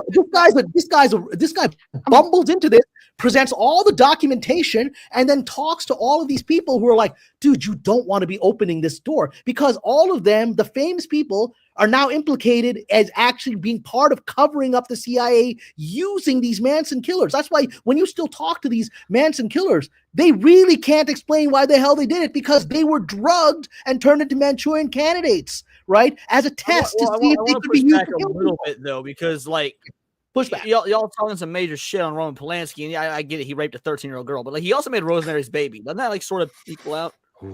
Well, he's a great artist. He's a great artist. That's, again, I always say it's a difference. He's a superb artist. His movies hang up. He's also a piece of shit.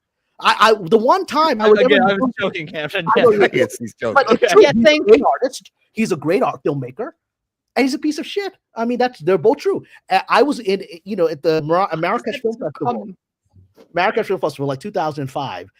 So I guess 20 years ago, God bless, 20 years ago, I was there, and he was the president of the jury at the Marrakesh Film Festival in Morocco, and I was at a party, and he showed up, and my friend was so excited, like my friend who was there, she was so excited that fucking Roman Polanski's here, right? I could go talk to him, and I just left the party. I was like, I'm not gonna be fucking around this guy, right? This guy's a fucking child rapist, right? I know who he is, right? I mean, everyone was surrounding him. I was like, you know what? I actually do not want to be around this shithead, right? And I blame him for getting Sharon Tate killed because he was the fucking target. Because Polanski, as the book shows, was an intelligence dude. He was one of these guys that was being used for soft power. His movies were all being used as part of, his connection to intelligence goes back to World War II. He was a refugee from World War II, and that's where he hooked up with U.S. intelligence, OSS, right? And so it's like this is the level of connection, and it's that, and now it is now a publicly available book. It's with full documentation that's never been refuted. But I want to ask. I'm sorry. Jerry, you go first. No, I was just going to say, I got kicked out of math class in high school when I asked the math teacher. I said, "Hey, do you know it goes into 13 twice?" Oh no! No. I got kicked out. How do you endure being the woman amongst all of us barbarians? How do you endure it? Maybe by blushing and No, Oh, she always holds her own on this show. No, and women, frankly, they're naughtier than men are amongst themselves. They are. You're like, what the fuck? We told each other. We don't say that. You know my fiance, she's got a filthy mind. Joshy, you got to go, and we're gonna wrap the show up anyways. Okay, So all let's go with you, baby, first. If I don't wake up tomorrow, it was really wonderful to say these things on. Thank you. See, I'm over here. If you don't wake up tomorrow, you emailed me your Marilyn Monroe script a couple weeks ago, and that basically. You haven't read it. You never even responded, dude. You never even said thank you. I was like, this fucker didn't care. Dude, I've been. You didn't even say thank you for sending it. I was like, fuck you, man. I haven't responded to any emails in weeks. So first of all, yes, thank you. I'm very excited to read it. I am. No, you're the second person in about 4 weeks that have sent me a script. I'm like, I can't even get my own scripts proofread right now. Confirmed. That's a rambling thing to say. You're just a piece of shit. Hippie. That's a hippie. Hippie, but coming back to hippie. Why did a cool shirt? Fuck you guys. That's a cool shirt. It is confirmed. That's all I'm saying. But this I is don't why know. we did it, because of you. Because the CIA was trying to discredit the Just so you know, I am gonna. I was my goal was to read the script before coming on the show today, and I got held up at work, so that didn't fucking work out. Yes, Rick, thank you for being in my corner. I had to cancel some of these streams because I was out of the game for a week. He canceled a huge stream already, so Countercast is a big one. He had to cancel that. I mean, when I'm sick, I tend to read. I'm just gonna say. Josh, I was asleep. Man, I freaked out because like I passed out. And you're not supposed to sleep with birds because you like roll over on them and kill them because the bones are hollow. Right. Like I was hanging out with Hano, I was sick, and I passed out, and I woke up and I was freaking out because I couldn't find him. He had crawled off my bed over onto the microphone. He was just chilling on the microphone as if he was just waiting for me to get up and fucking stream. It's like, no, man, I've been asleep for 12 hours. This shit's not happening. But I was freaking out because I thought I killed my bird in my sleep. He was smart. He stayed away from you. You remind me of the white Justin Baldoni. He was sort of lion brownish. He's like the white Justin Baldoni. He's like a total hippie, right? He's like at 2 a.m. in the morning, Blake. I got so Josh, I thought you need to read, buddy. Apparently, Cameron, for a couple of years, I've had Leon blocked on X and don't know why. So I unblocked him, so we're friends on X now. I'm assuming he said something that I thought was stupid to Zach's, and I just went, considering what he says on here, I love Leon. I can imagine that he could be misconstrued. I can imagine you have a little bit of a Blake Lively syndrome where you say things that are misconstrued. It's a very unorthodox form of humor. It's not quite Andy Kaufman, but it's also not very Norm Macdonald. I don't really know. You want to know something? Andy Kaufman wasn't joking. That's the whole fucking point of it. He was out of his mind, and he wasn't joking. And everyone, he was a troll. And everyone's that's like, what makes genius. it so fucking funny. I'm not joking. I'm not funny. What's wrong with people? Let's do comedy. No, I love the anti-comedy of Andy Kaufman though, because it wasn't joking. That's why it's so funny. Josh, you would like to leave now. I would. I've got to be up in 5 hours for work, and I still need to walk my dog and take a shower. Thank you, Josh. I was going to say, I think Jerry is very kind for saying that, Leon must have said something stupid to Zax instead of just saying Leon must have just said something stupid. Yeah. That's way more likely. That's where I would see him is on Zach's posts. Yeah. So I think he said something and I misunderstood it. I thought he was. You understood it? No, you would have. You understood it fully. Leon is one of my favorite people to shit on, next to AJ. Well, we need to friend up. I will have AJ alone. Yes. AJ's doing his thing. Yeah.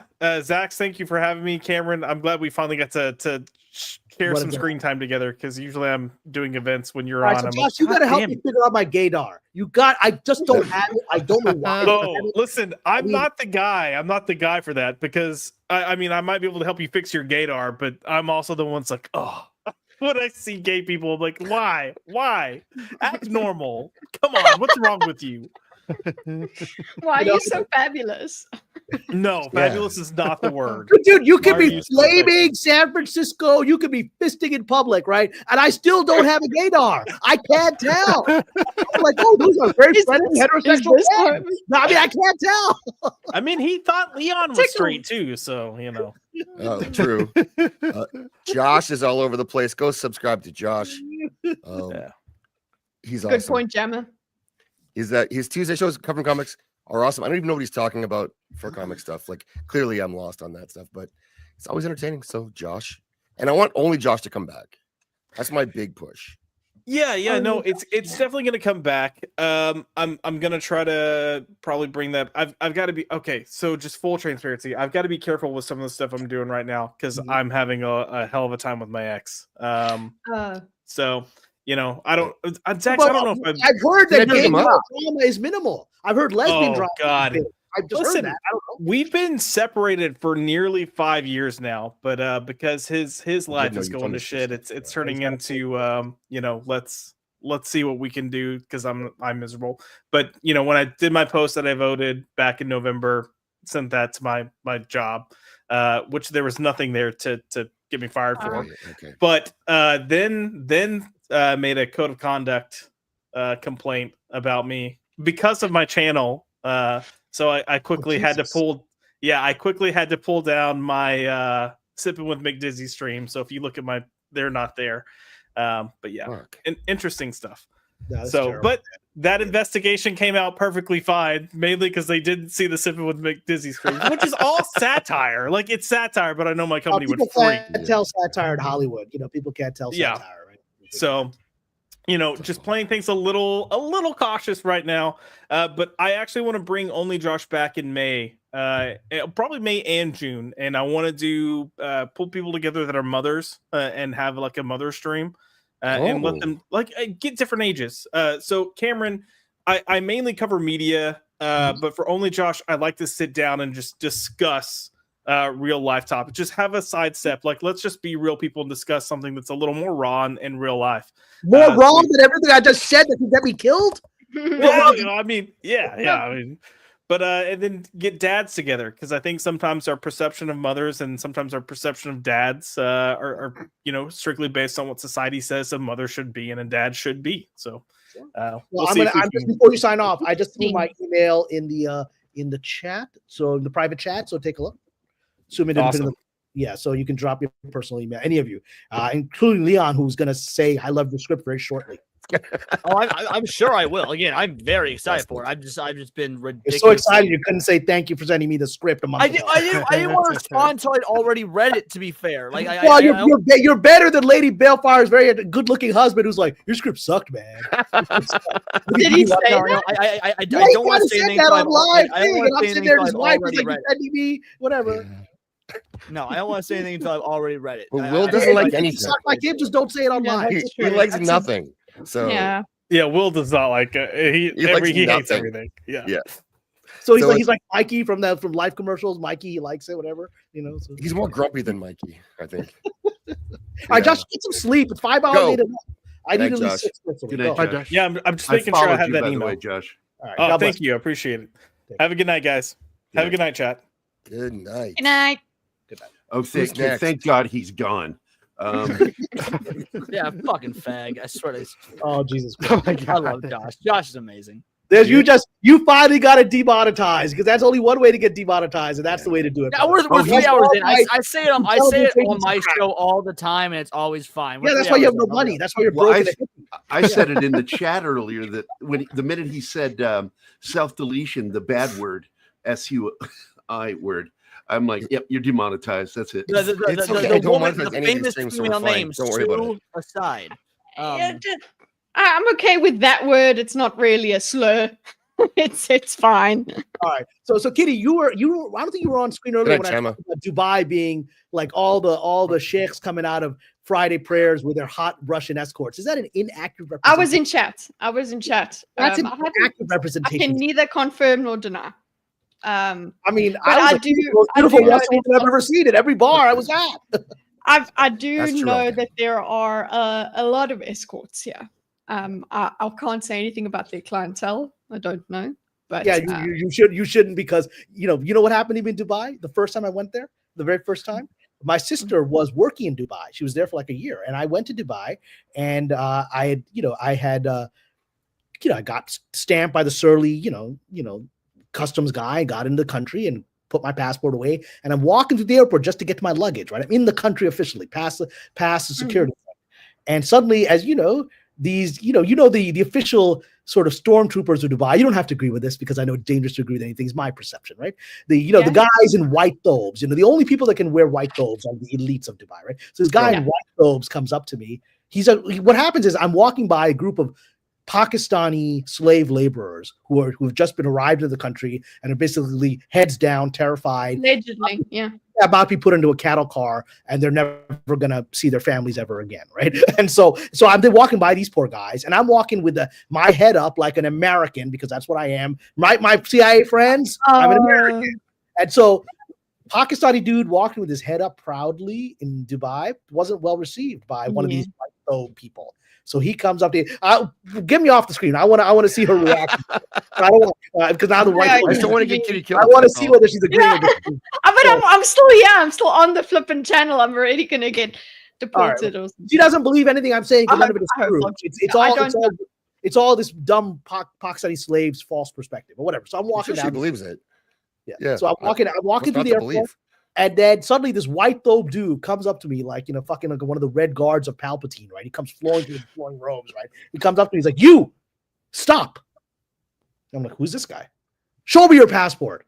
I'm like, I say to him, I was like, "I'm sorry, are you with airport security? Who are you? Why would I show this guy my passport?" That's such an American thing to say. Correct. It is an American thing to say. I'm like, "Who are you?" I'm like, "Here's my passport. Here you go. You want some blood?" These dudes don't have IDs. They have the flowing white robe of social dominance, right? Yes, so the flowing white robe of social dominance is what I learned was their ID. And he says, "You don't talk to me. Shut up and give me your passport." So I'm like, "All right." I'm like, maybe the Jedi's. So he's going through the passport.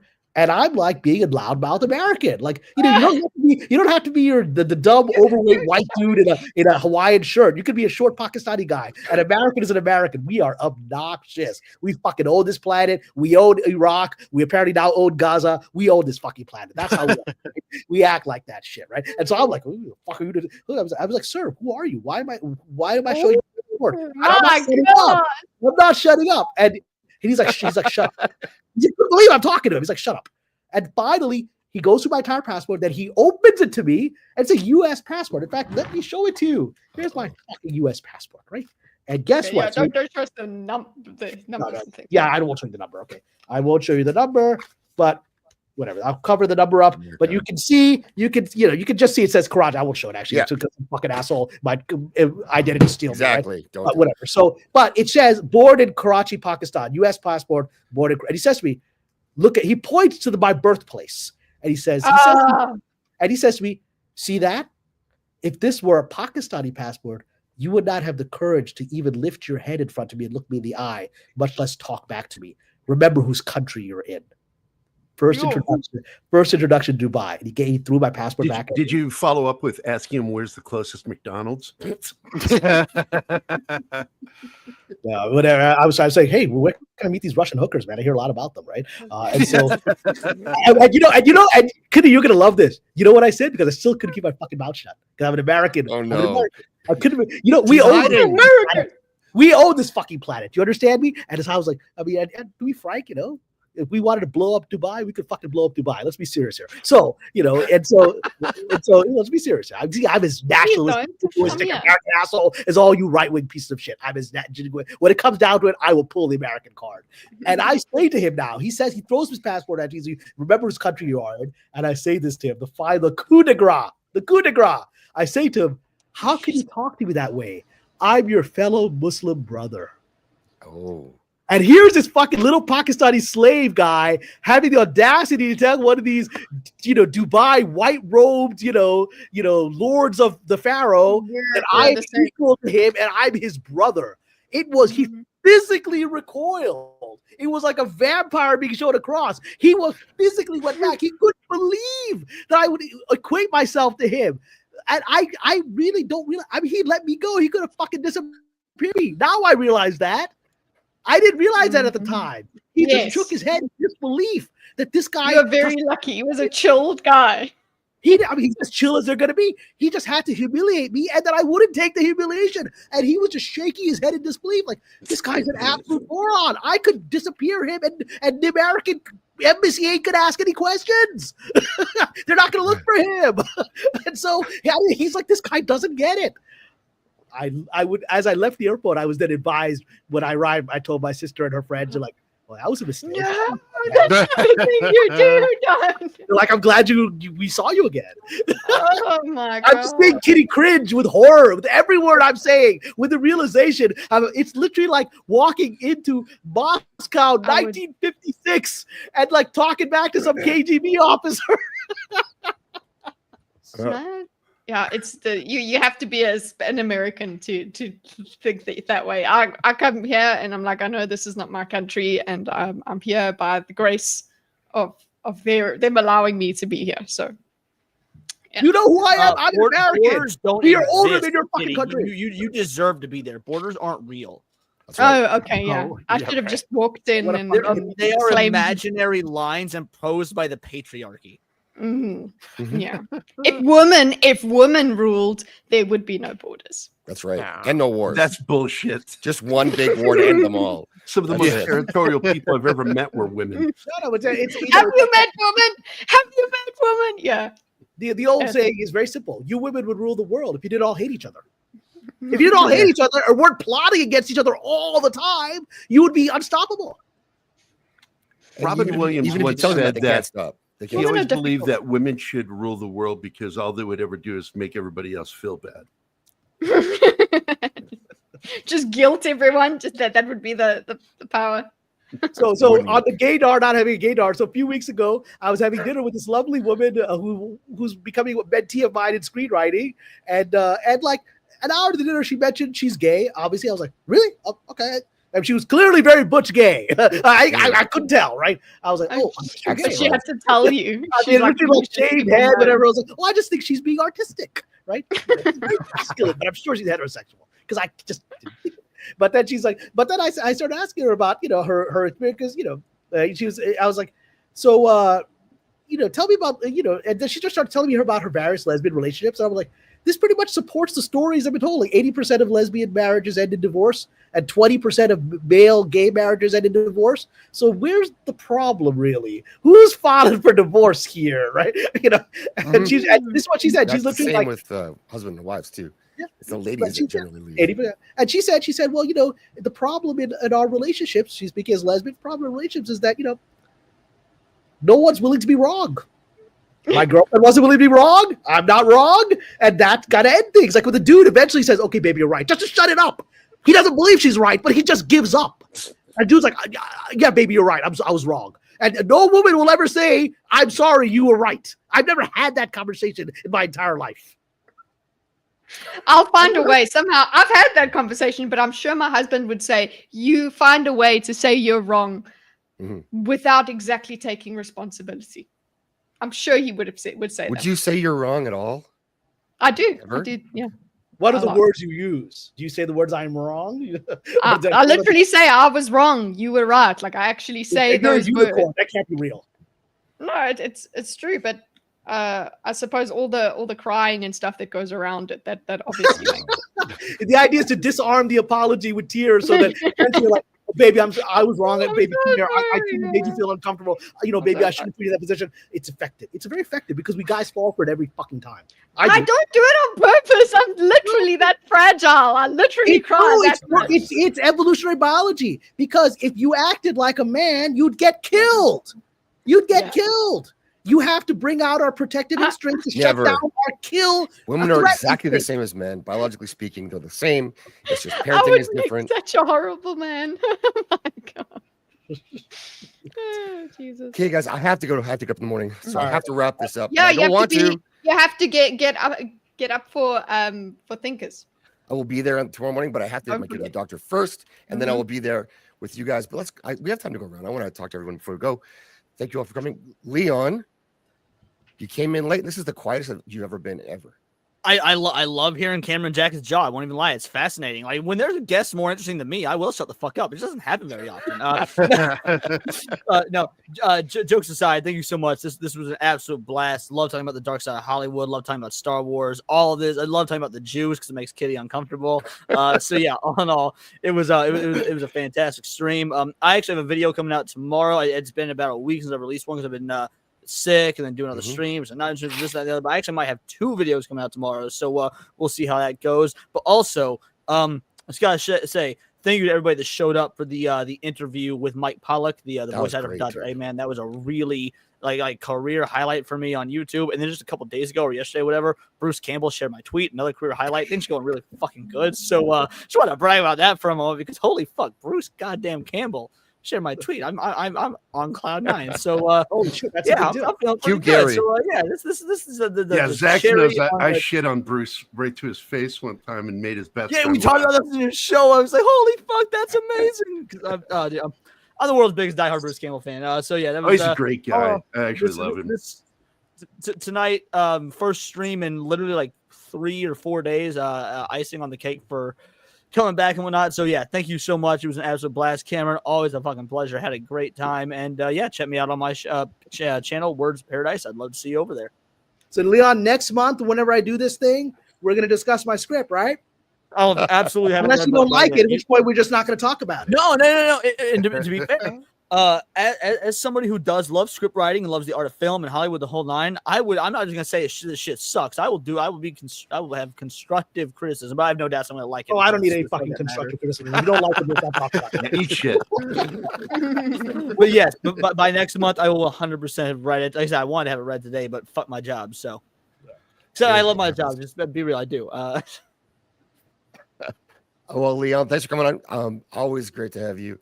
Always. Drop your link in the chat here.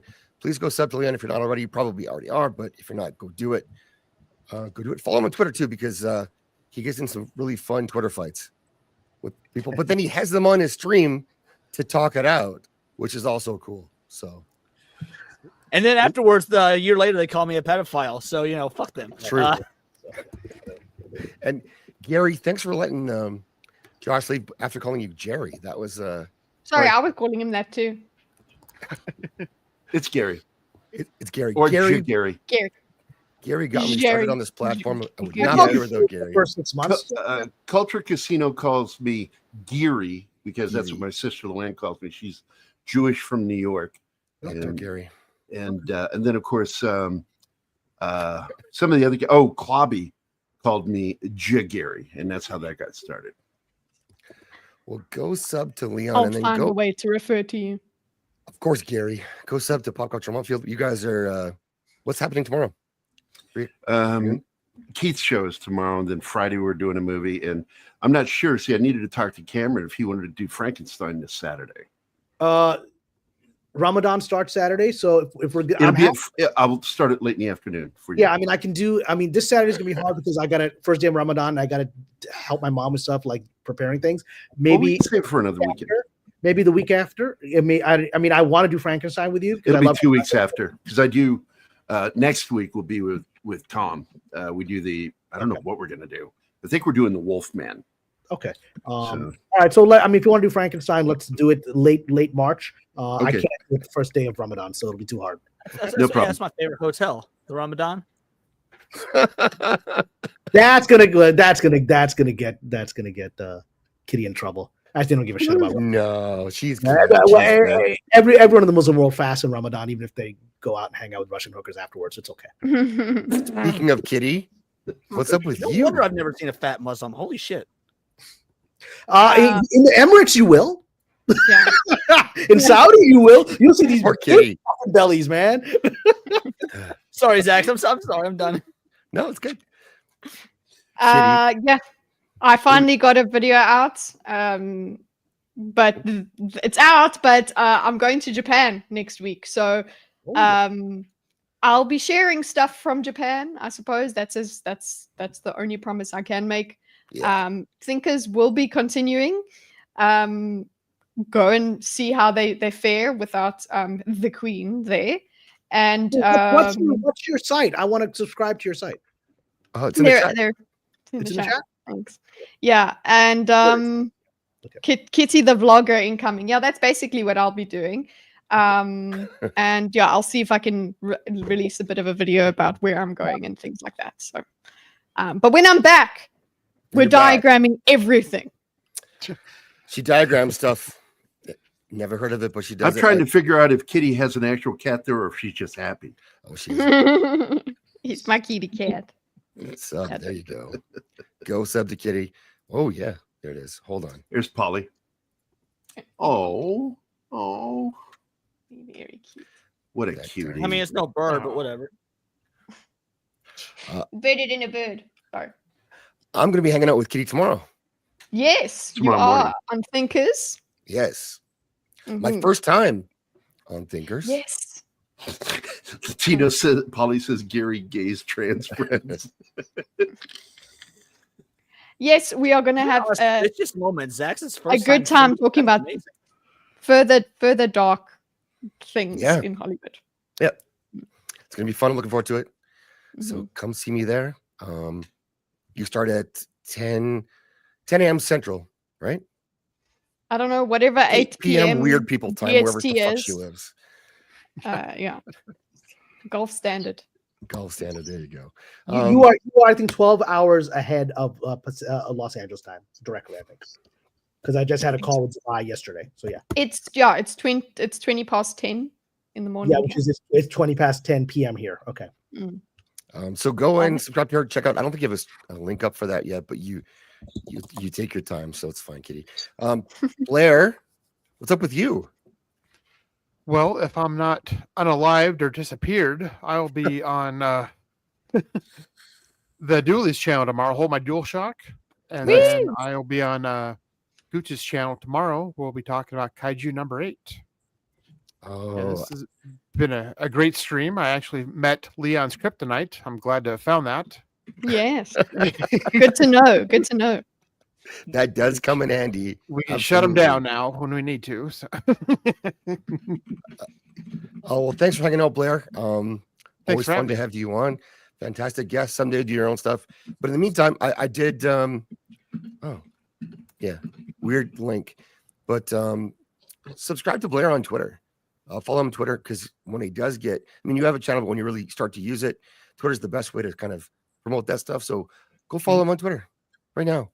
Do it. Be my friend. Yes. Be his friend. If he allows you to, maybe he'll follow you back. Maybe he won't. Who could say?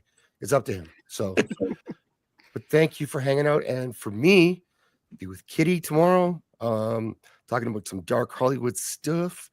I'm going to vent about Pedro Pascal because I don't like him. And sorry, I know Paulie likes him, but I can't stand the guy. And so I'm gonna bring because he's brown. Let's get straight to it. Is it because he's brown? No. He's not even brown. He's really white. He's Spanish. He's not actually Chilean. Then what he is, he's actually a Moorish guy who thinks he's Catholic. Whatever. But he's a Basque. He's from the Basque. He's from the Basque. Then he's from Atlantis. That's what those guys. Right. Yeah. Yes. They're literally from there's their language has no connection to other language on the planet. The Basques are Atlantis. That's interesting, actually. Yeah. I believe that, by the way, but we'll keep that's another stream. Mm-hmm. Yes. So that'll be fun. And then Saturday Circle of Jerks. And from somewhere else between now and then, I forgot about it. And so, Stream Rain is a real thing. And thanks all for watching. Thanks everyone for hanging out. Appreciate Jake and Leon for the gifted memberships. Those help a ton. And and everyone just come join me on Patreon. It's a great chance. Forget your guest, forget your special guest, whatever. Just like Leon read my book, sign off just being able to plug his shit because he's got to pay his bill somehow until now I'm okay because Trump is back in office. I'm fine now. You, Cameron, you're the pinned comment. 4 years only. Yeah, I don't want to be a pinned comment when I'm talking about like dangerous stuff that'll get me killed. I just want to be one of the people of the Brady Bunch. But come join me on Patreon because There's a lot of fun stuff, as Zach knows, behind the scenes I talk about.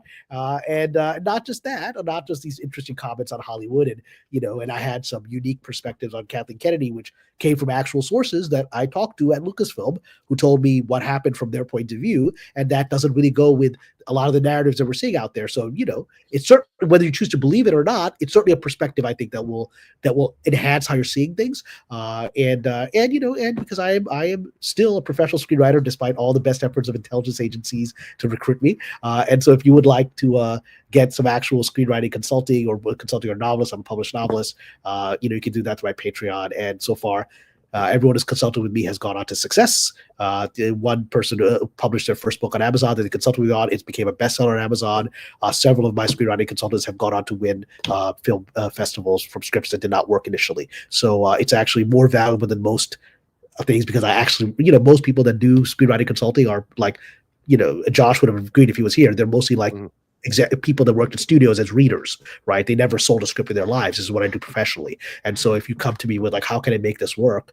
I can actually tell you, because it's how I make my money when I'm not being hassled by intelligence agencies, right? So come join me on Patreon. I'll throw a final link here. And I'm just so delighted that I got to meet Kitty, who actually brought some lovely feminine energy on here, and the look of horror on her face as I told stories that could get her in real trouble to buy was quite fascinating. She was rolled into a ball at one point. I could not handle it. During the American stuff. So Cameron's actually, his IMDb and his bookstore on Amazon and his Patreon are all in the description. So I've been a member of Cameron's Patreon for I think at least 2 years now. Yeah. And it's the only one I've stuck with. Most 2 months, and I'm kind of done. But his stuff is so active all the time, and he's so responsive, and it's a good place to like share ideas.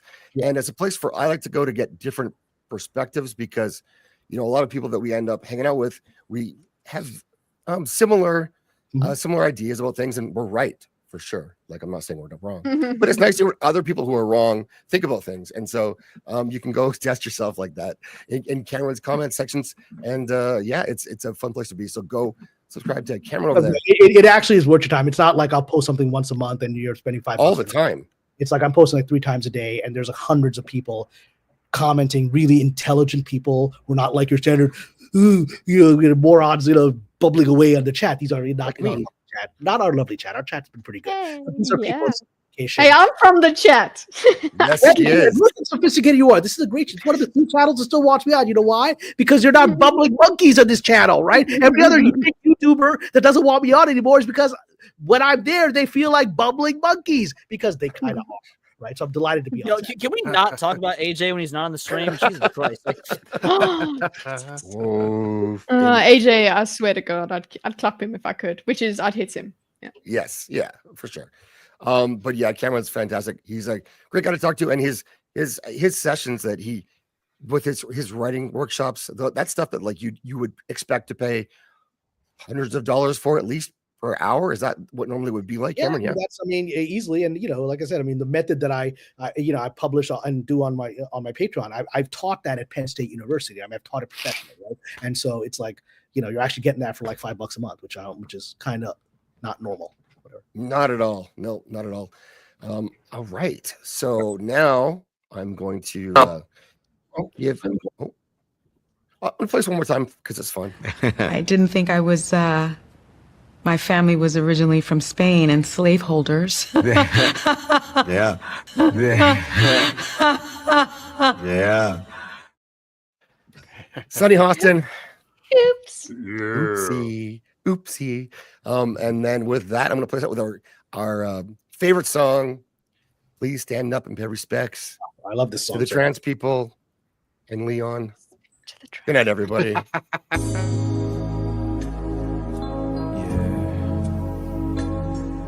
Respect to the trans community. And fuck you, trans folks. Trans people are my friends. Trans folks gonna catch these hands. Trans people are my friends. So respect them, but we're going in. Trans people are my friends. Trans folks gonna catch these hands. Trans people are my friends. So respect them, but we're going in. Trans folks fucking know. I'll knock you out. I'll knock you out. Transphobes, sure you fucking know. I'll knock you out. You better watch out. Trans people are my friends. Transphobes gonna catch these hands. Trans people are my friends. So respect them for we're going in. Trans people are my friends. Transphobes gonna catch these hands. Trans people are my friends. So respect them for we're going in. Trans people are